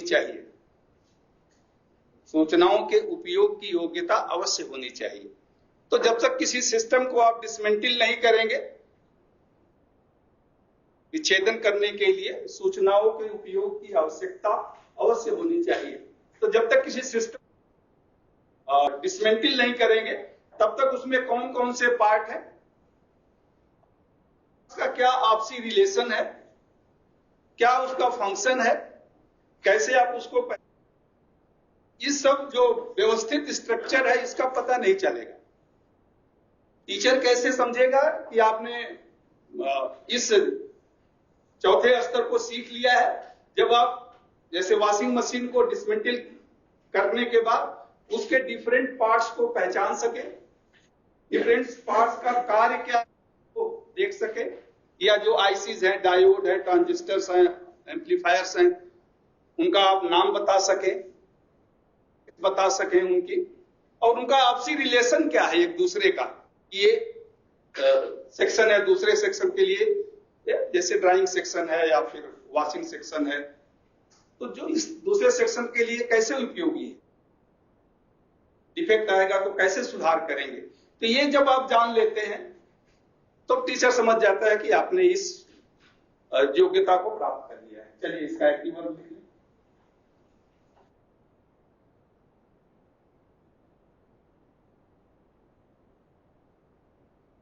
active verb discriminate,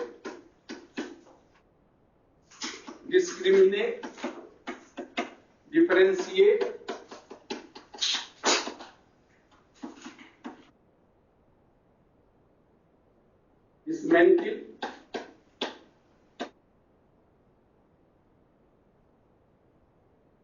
dismantle point out, indicate,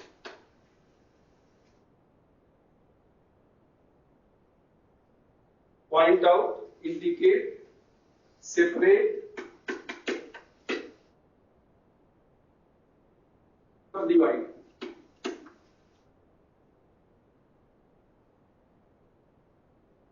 यहां देखें जितने भी एक्टिव वर्ब है सब उसी से संबंधित है कि आपको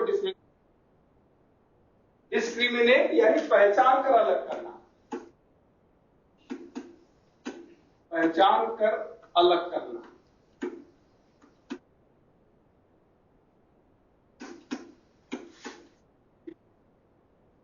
में अंतर बताना, में अंतर बताना, डिसमेंटल अलग अलग करना,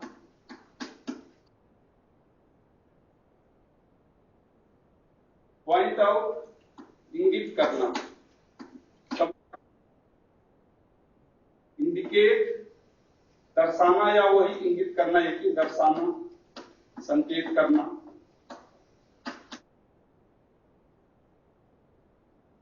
सेपरेट ये भी वही है, अलग करना, सेपरेट किसी एक चीज को अलग करना, सब डिवाइड दो भागों में बांटना,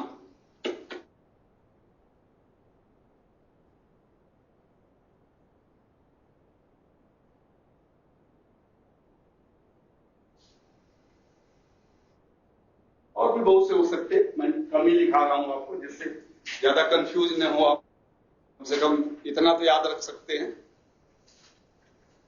इतना में भी जरूरी नहीं कि 6 में मिला के कम से कम 50 हो, 30-40 तो हो जाएगा, तो उसमें से आप केवल 10 ही याद कर लेंगे, जरूरी नहीं कि सब बात याद करें। तो डिस्क्रिमिनेट पहचान कर अलग करना, डिफरेंशिएट यानी दो में अंतर बताना, डिसमेंटल अलग अलग करना, पॉइंट आउट इंगित करना, इंडिकेट दर्शाना या कोई किसी चीज की तरह भी इंगित करना, वो भी होता है दर्शाना, सेपरेट अलग करना, सब डिवाइड दो भागों में बांटना। कहा ना जब at the end of this lesson the trainee shall able to, जो मैंने बताया था एबल टू के बाद डिफरेंशिएट और डिसमेंटल, जो एक्टिव वर्ब आप लगाएंगे आपको क्लास में वही बताना होगा, थियरी पार्ट है। तो डिस्क्रिमिनेट बताना,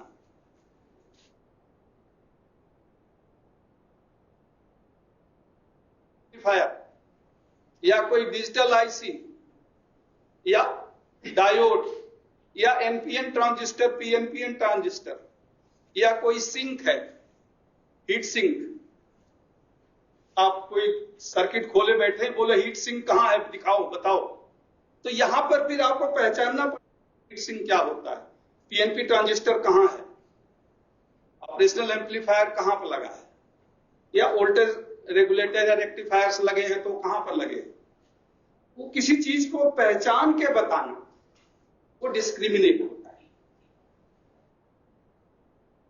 यहां पर आप अगर लिखेंगे discriminate the operational amplifier from the given circuit, at the end of this lesson the trainee shall able to discriminate the operational amplifier or discriminate the diode, diode का number भी आप दे सकते हैं, this diode from given circuit, तो इंगित करना होगा कि भाई मैं यही चाहता हूं, इसको बताएं। डिफरेंशिएट यानी दो में अंतर बताओ, differentiate between diode and transistor, differentiate between PNP and NPN transistor, यहां हमेशा दो में अंतर होता है। डिसमेंटल अब अलग अलग कर दो, कोई कुछ देखने की जरूरत नहीं है, कोई पहचानने की जरूरत नहीं, मशीन के सभी पार्ट्स को अलग अलग कर दो, सब डिसमेंटल कर दो। यहां पर पॉइंट आउट बताना, point out the faults in this diode, आप किसी स्पेसिफिक पॉइंट्स को बताएंगे, point out the fault of the circuit, point out the soldering यानी hard soldering, point out the hard soldering, तो वहां बताना पड़ेगा कि बताओ। उसी तरह से इंडिकेट भी वही है, दर्शाई, indicate the diode which is just, देखो कि डायोड कोई ब्लैक हो गया है, काला हो गया है, काम नहीं कर रहा है, देखना उसको, तो उसको बताओ कौन सा, जस्ट टेल दी डायोड जो नहीं काम कर रहा है।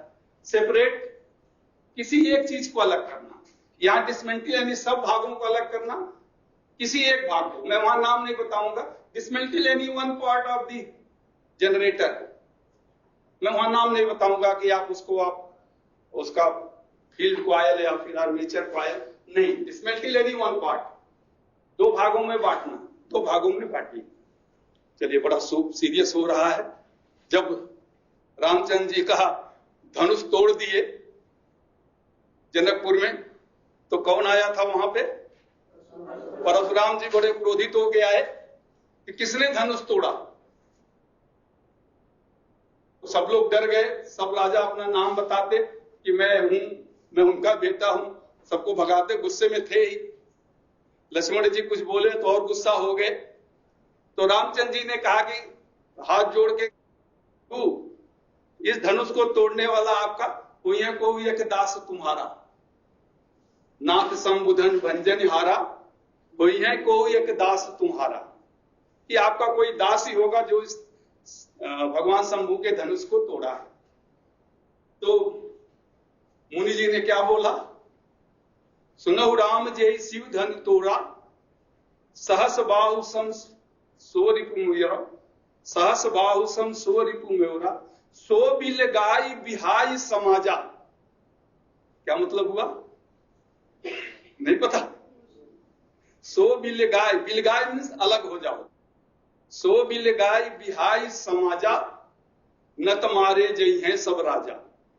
उन्होंने कहा कि जिसने इस शिव धनुष को तोड़ा है वो इस समाज से अलग हो जाए, तो मैं भी राजाओं को मार डालूंगा, यानी उन्हें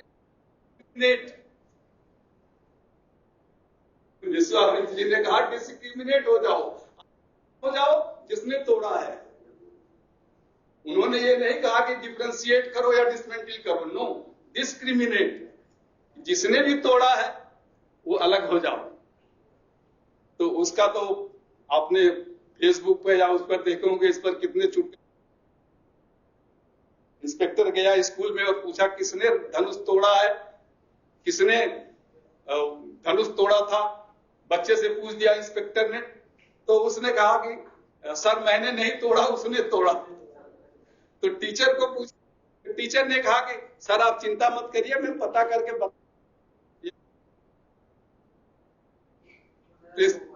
तो प्रिंसिपल के पास जाओ, किसी ने तोड़ा होगा।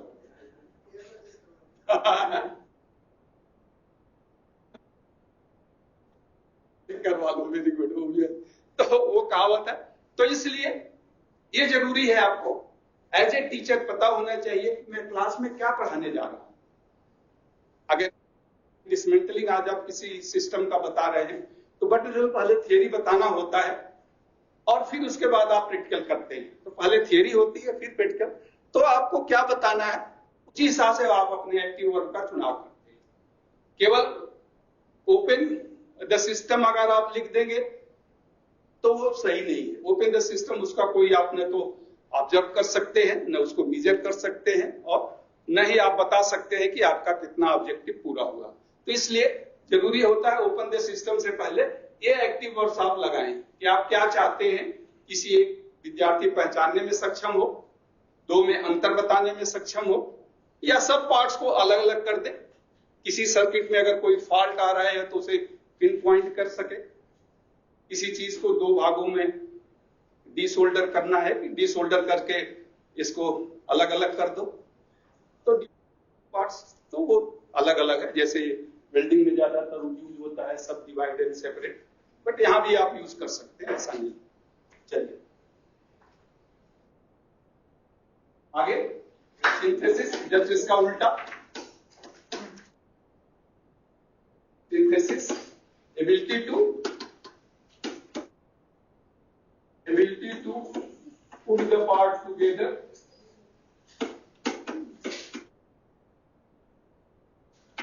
ability to put the part together,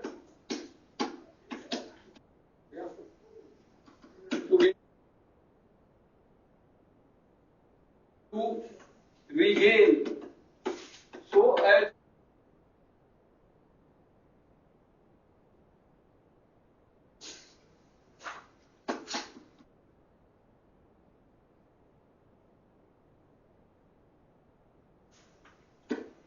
as to regain the original structure.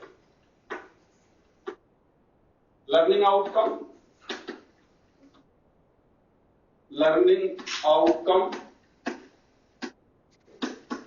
requires higher creative ability.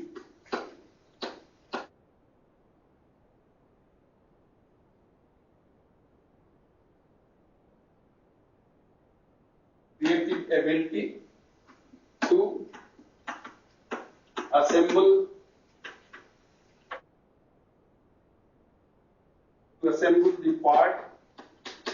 assemble the parts properly.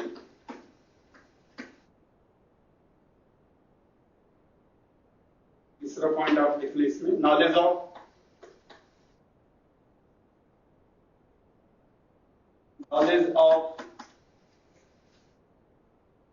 analysis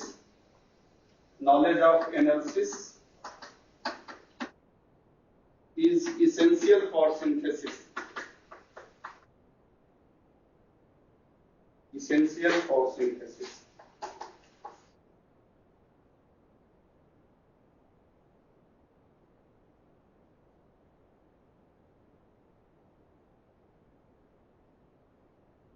Ability to put the parts together so as to regain the original structure. Learning outcome requires higher creative ability to assemble the parts properly, and analysis is essential for synthesis. ठीक हो गया? हिंदी में आप लिख लें। किसी तंत्र bracket में उपकरण लिख लें। किसी उपकरण के सभी भागों को, किसी तंत्र के या उपकरण के सभी भागों को पुनः व्यवस्थित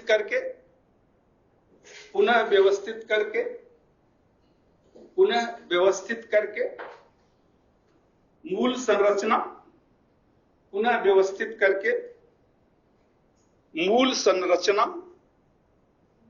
मूल संरचना प्राप्त करने की योग्यता, पुनः व्यवस्थित करके मूल संरचना प्राप्त करने की योग्यता को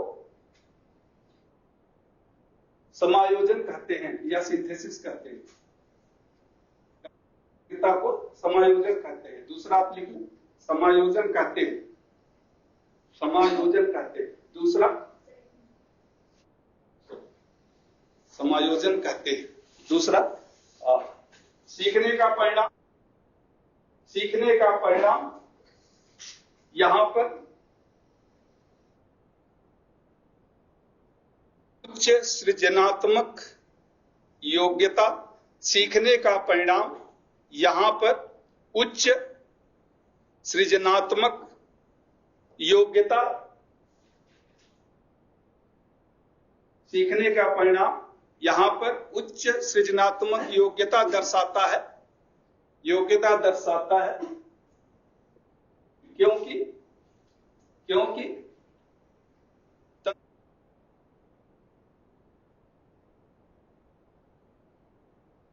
भागों को उचित प्रकार समायोजित करना होता है। क्योंकि तंत्र के सभी भागों को उचित प्रकार समायोजित करना होता है।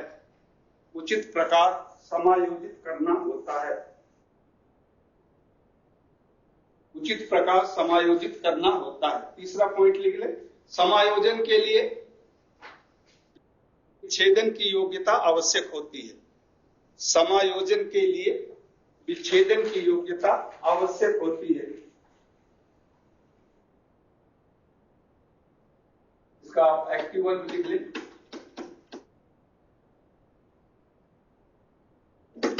समायोजन के लिए योग्यता आवश्यक होती है। समायोजन के लिए विच्छेदन की योग्यता आवश्यक होती है। Categorise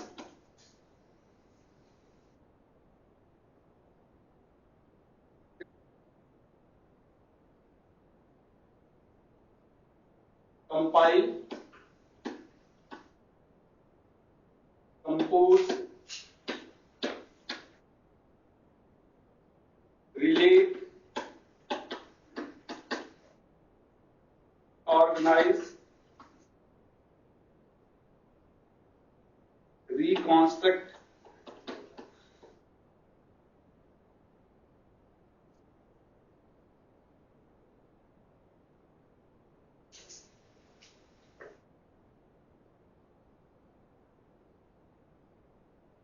distinguish design devise plan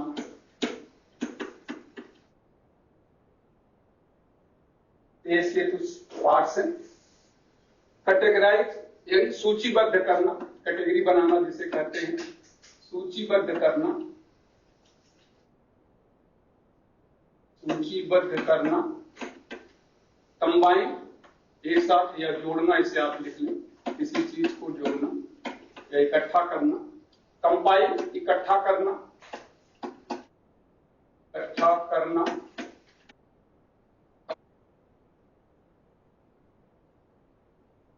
relate संबंध बताना, संबंध जोड़ना या बताना, जो भी है।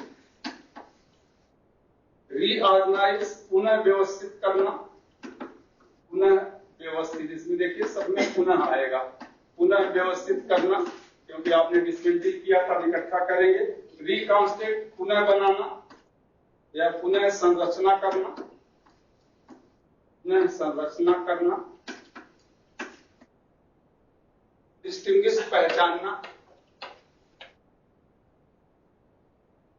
डिजाइन यानी खाका चित्र बनाना,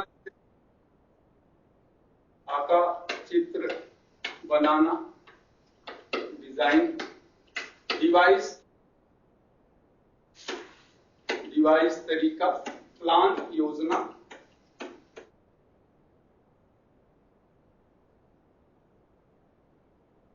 इसमें यहां तक तो खैर पहुंचेगी नहीं, जनरली लेसन प्लान में इतना तक पहुंचते नहीं, पर फिर भी पता होना चाहिए। आप खुद बनाना चाहें तो बना सकते हैं। कैटेगराइज सूचीबद्ध करना, कंबाइन जोड़ना, कंपाइल इकट्ठा करना, कंपोज बनाना, रिलेट संबंध जोड़ना, रीऑर्गेनाइज पुनः व्यवस्थित करना, रिकॉन्स्ट्रक्ट पुनः संरचना करना, डिस्टिंग्विश पहचानना कि कहां गलती हो गई मेरे से, मैं उसको करेक्ट कर सकूं, पहचानना। डिजाइन यानी किसी भी स्ट्रक्चर की एक डिजाइन पहले बनाई जाती है। डिजाइन कोई बिल्डिंग बनाना हो तो उससे पहले एक डिजाइन बनाई जाती है, जिसे खाका चित्र कहते हैं। डिवाइस यानी किसी कार्य को करने का तरीका, और प्लान योजना। यहां पे पहले के चारों या पांच चार जो है उसका नॉलेज होगा तब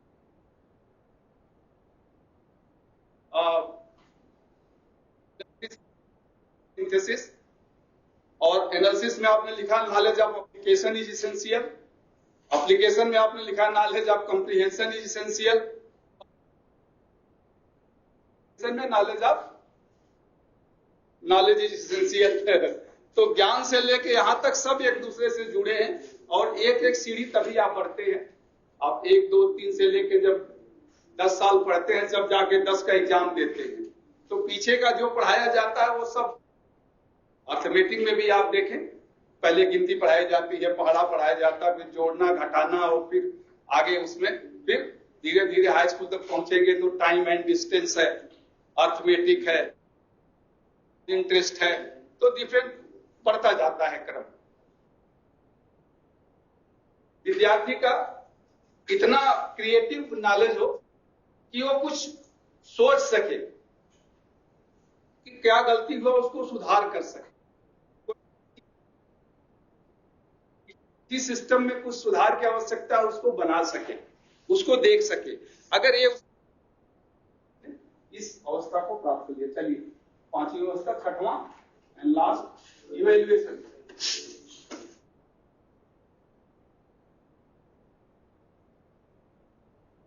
जल्दी से मुक्ति मिले, हाँ, एक के बाद एक बढ़ता ही जा रहा है। मैं सोचा था आधा घंटे में हो जाएगा, आज तो 2 घंटे पूरा इसी में चला गया। खैर चलिए, जरूरी है आपको थोड़ा सा पता तो चले, बता भी सकेंगे क्या होता है एक्टिव वर्क। तो इवेल्युएशन टू जज दी एबिलिटी टू जज, पहला आप इसमें लिख ले, एबिलिटी टू जज, एबिलिटी टू जज the value of any system,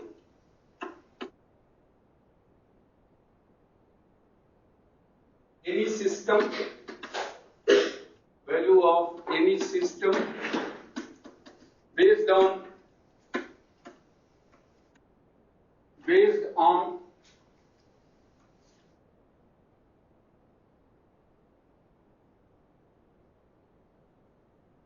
yeah.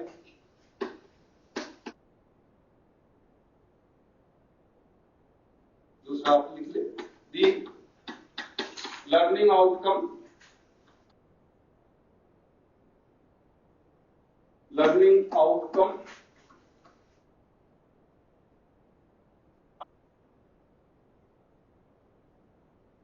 is highest at this level,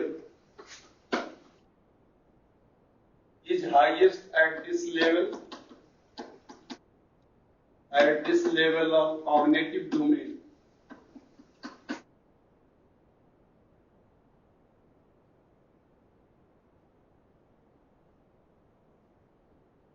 It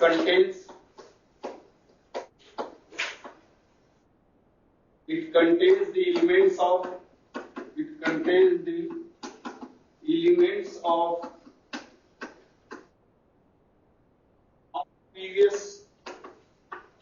all previous levels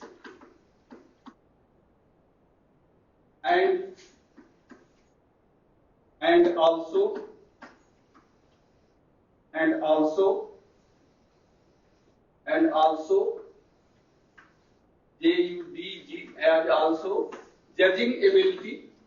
also judging ability based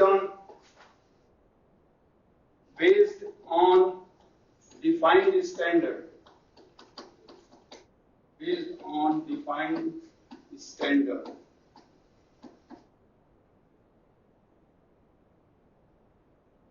objective में कभी कभी आपके ये आता है, पांचों छठों है, किस एक्टिव वर्ड्स किससे रिलेटेड है, कोई एक एक्टिव वर्ड देगा।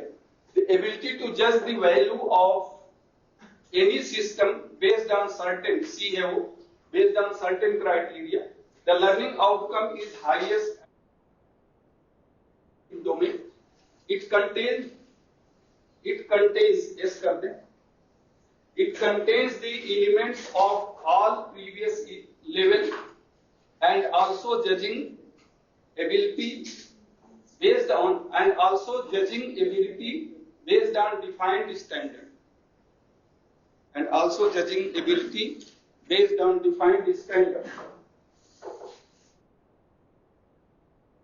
ये आप लिख ले।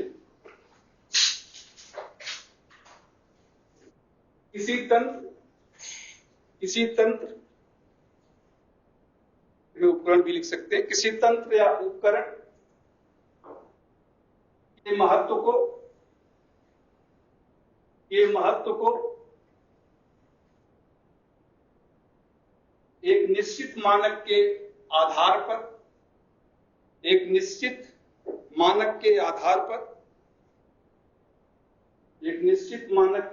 पर निरीक्षण करने की क्षमता, निश्चित मानक के आधार पर निरीक्षण करने की क्षमता को मूल्यांकन कहते हैं। निरीक्षण करने की क्षमता को मूल्यांकन कहते हैं।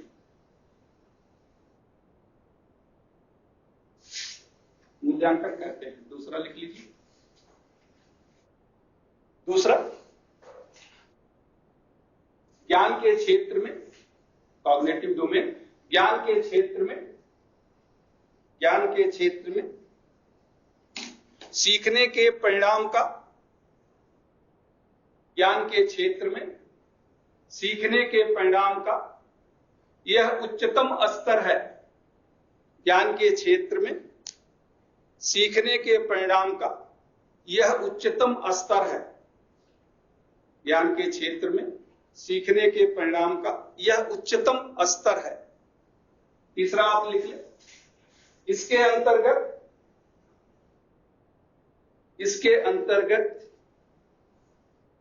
पिछले सभी भागों के तथ्य सम्मिलित होते हैं। इसके अंतर्गत पिछले सभी भागों के तथ्य सम्मिलित होते हैं। के अलावा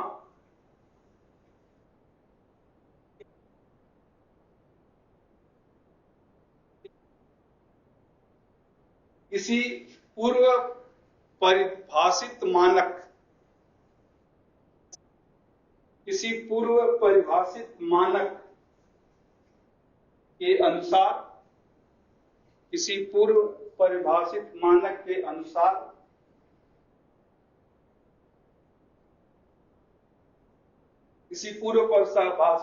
के अनुसार योग्यता का निरीक्षण करने की क्षमता भी होती है।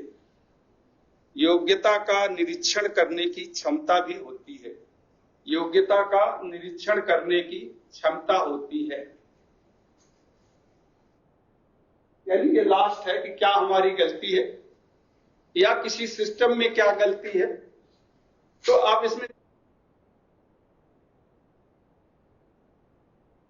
जैसे बार बार इसमें जज आता है, टू जज, तो जज में आप क्या करते हैं, फ्लॉज, जज the flaws, error, tolerance,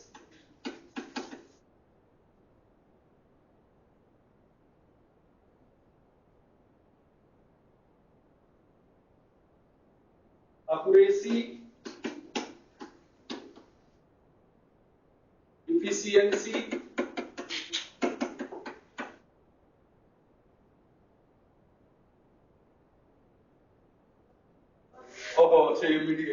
tolerance, dimension, D-I-M-E-N, dimension, accuracy, efficiency, reliability,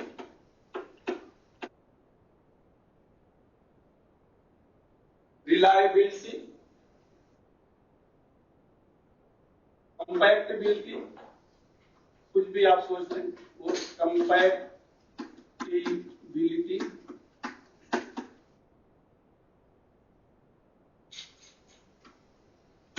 and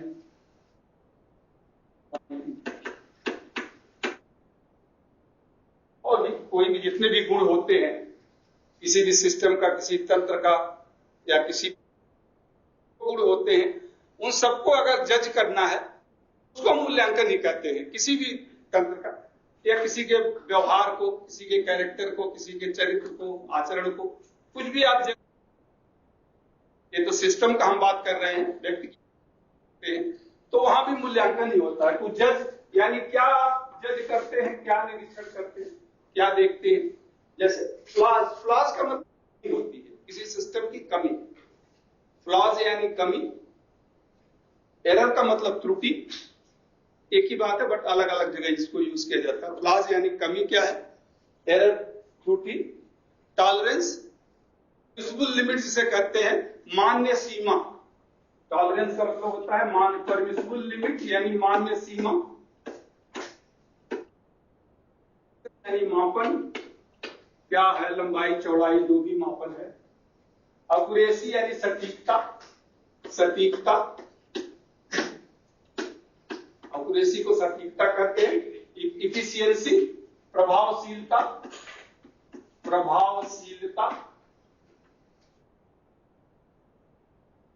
reliability, विश्वसनीयता,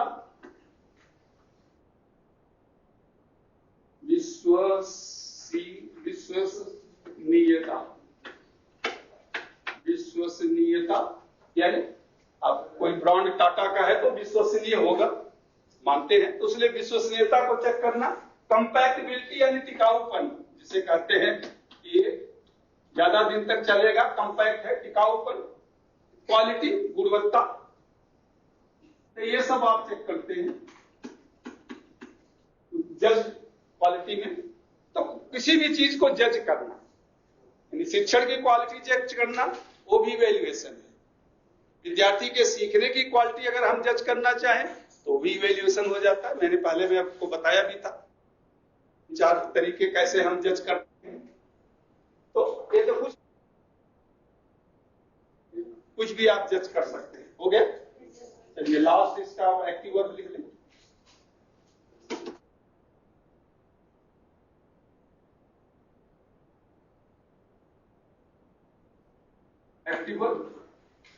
एक्टिव वर्ब कंपेयर,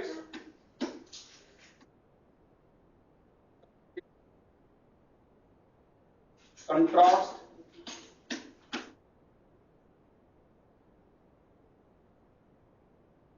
क्रिटिसाइज,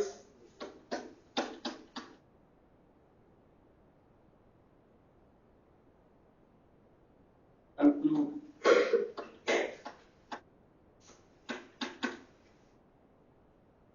जज,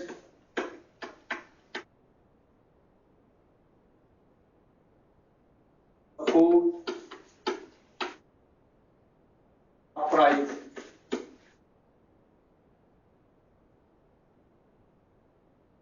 कंपेयर यानी तुलना करना,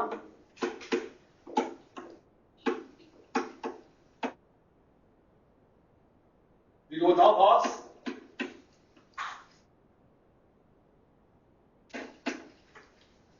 क्रिटिसाइज आलोचना करना,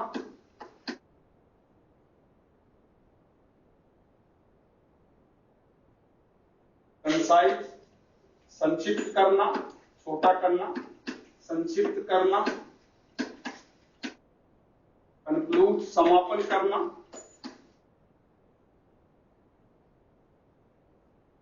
जज निर्णय करना या निर्णय लेना, निर्णय, सपोर्ट सहयोग देना या सहयोग करना, अप्राइज यानी जानकारी देना।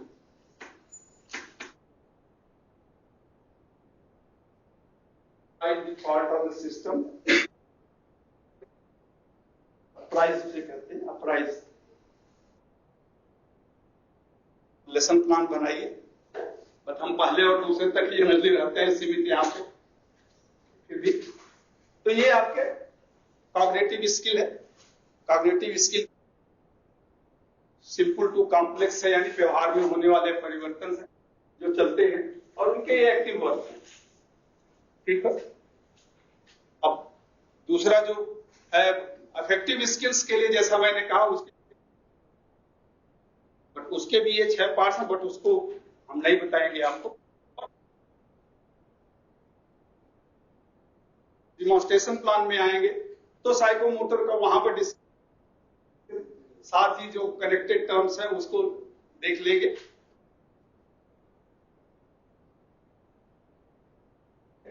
लेसन प्लान बनाते समय किन किन बातों का आप ध्यान रखें, लेसन प्लान की कैरेक्टरिस्टिक्स क्या है, एडवांटेज, डिसएडवांटेज, फिर उसका फॉर्मेट, और लिखते समय किन बातों का ध्यान रखना है। और जब आपने लेसन प्लान बना लिया, में ये कुछ पॉइंट्स हैं जिस पर हम ध्यान देंगे। 1-2 मिनट है अभी, चलिए सर 1-2 मिनट में लेसन प्लान मैंने बताया। जो कॉग्निटिव ज्ञान है, यानी उसके लिए एक्सपर्ट एक तरीका बताया है कि कैसे आप पढ़ाएंगे, आपका क्लास प्रभावी होगा और आप भटकेंगे नहीं। आपको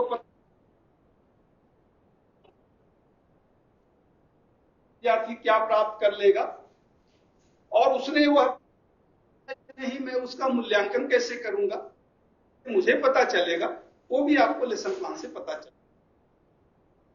थीम जिस पर ये बना है, प्लान दी वर्क,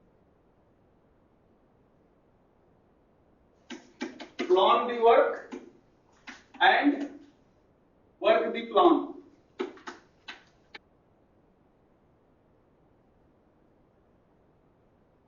ये इसका मेन थीम है लेसन प्लान का। Plan plan plan the work and work the plan. Plan the work का मतलब जो कार्य करना है, कार्य की योजना बनाना, योजना बनाना,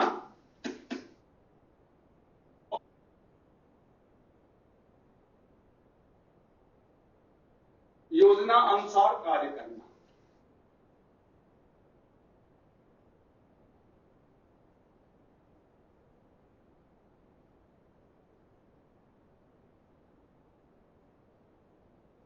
ये बहुत जरूरी है, कहीं भी ना, यहां पे ही नहीं, जीवन में अगर सफल होना है तो कार्य की प्रॉपर योजना बनाइए कि मुझे क्या कब कैसे करना है। सब मैनेजमेंट आपका, skill management, time management, character management, behaviour management, सब प्लानिंग में आ जाता है।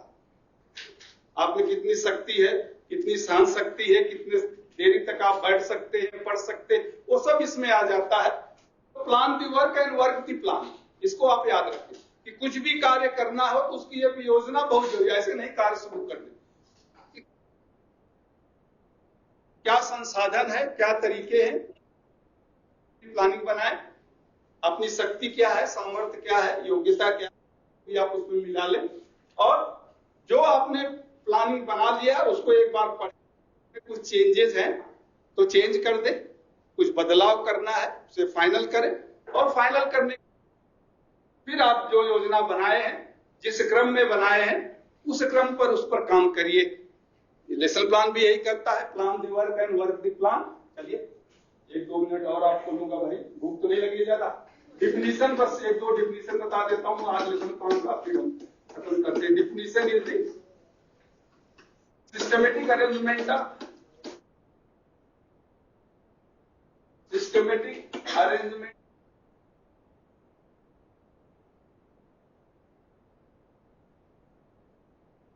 of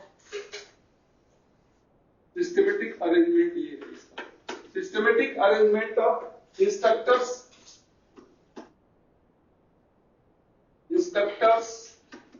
knowledge and experience,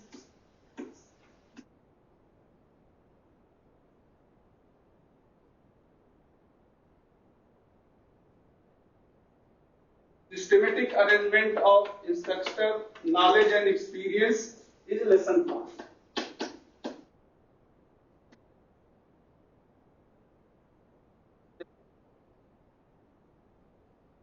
Outline of instruction, the outline of instruction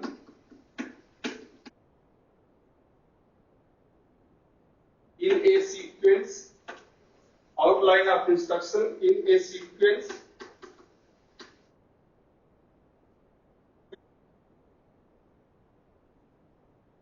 be delivered, DELIVERED, to be delivered in class is lesson plan.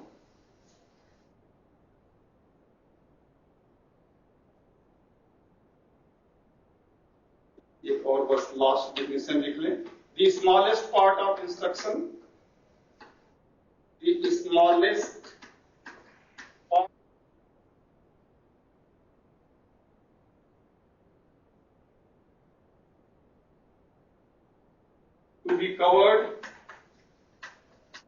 to be covered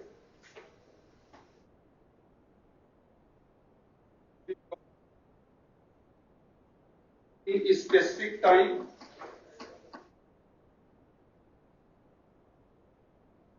is lesson plan.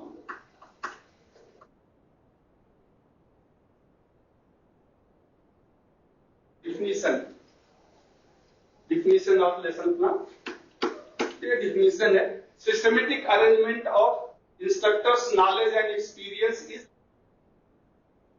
the outline of instruction in a sequence to be delivered in the class is lesson plan. The smallest part of instruction to be covered in a specific time is lesson plan. तो तीनों एक ही बात है, पर तीन तरफ से इसको बताया गया है, इसमें कोई नहीं है।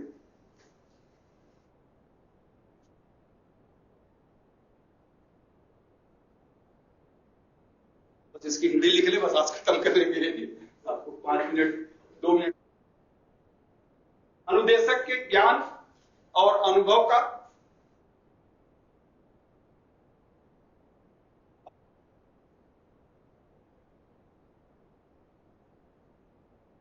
अनुदेशक के ज्ञान और अनुभव का व्यवस्था, अनुदेशक के ज्ञान और अनुभव का क्रम व्यवस्था पाठ योजना कहलाता है। पाठ योजना कहलाता है।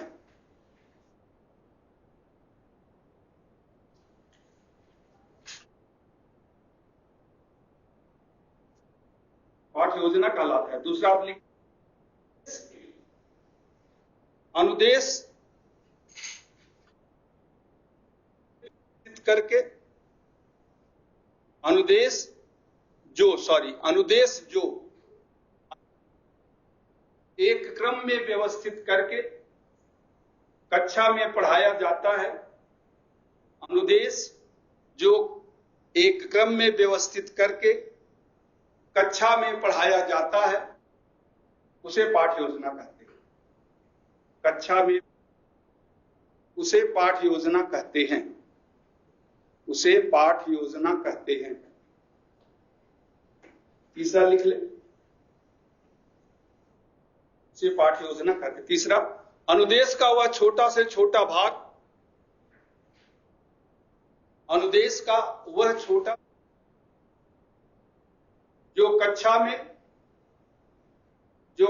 में एक निश्चित समय में, जो कक्षा में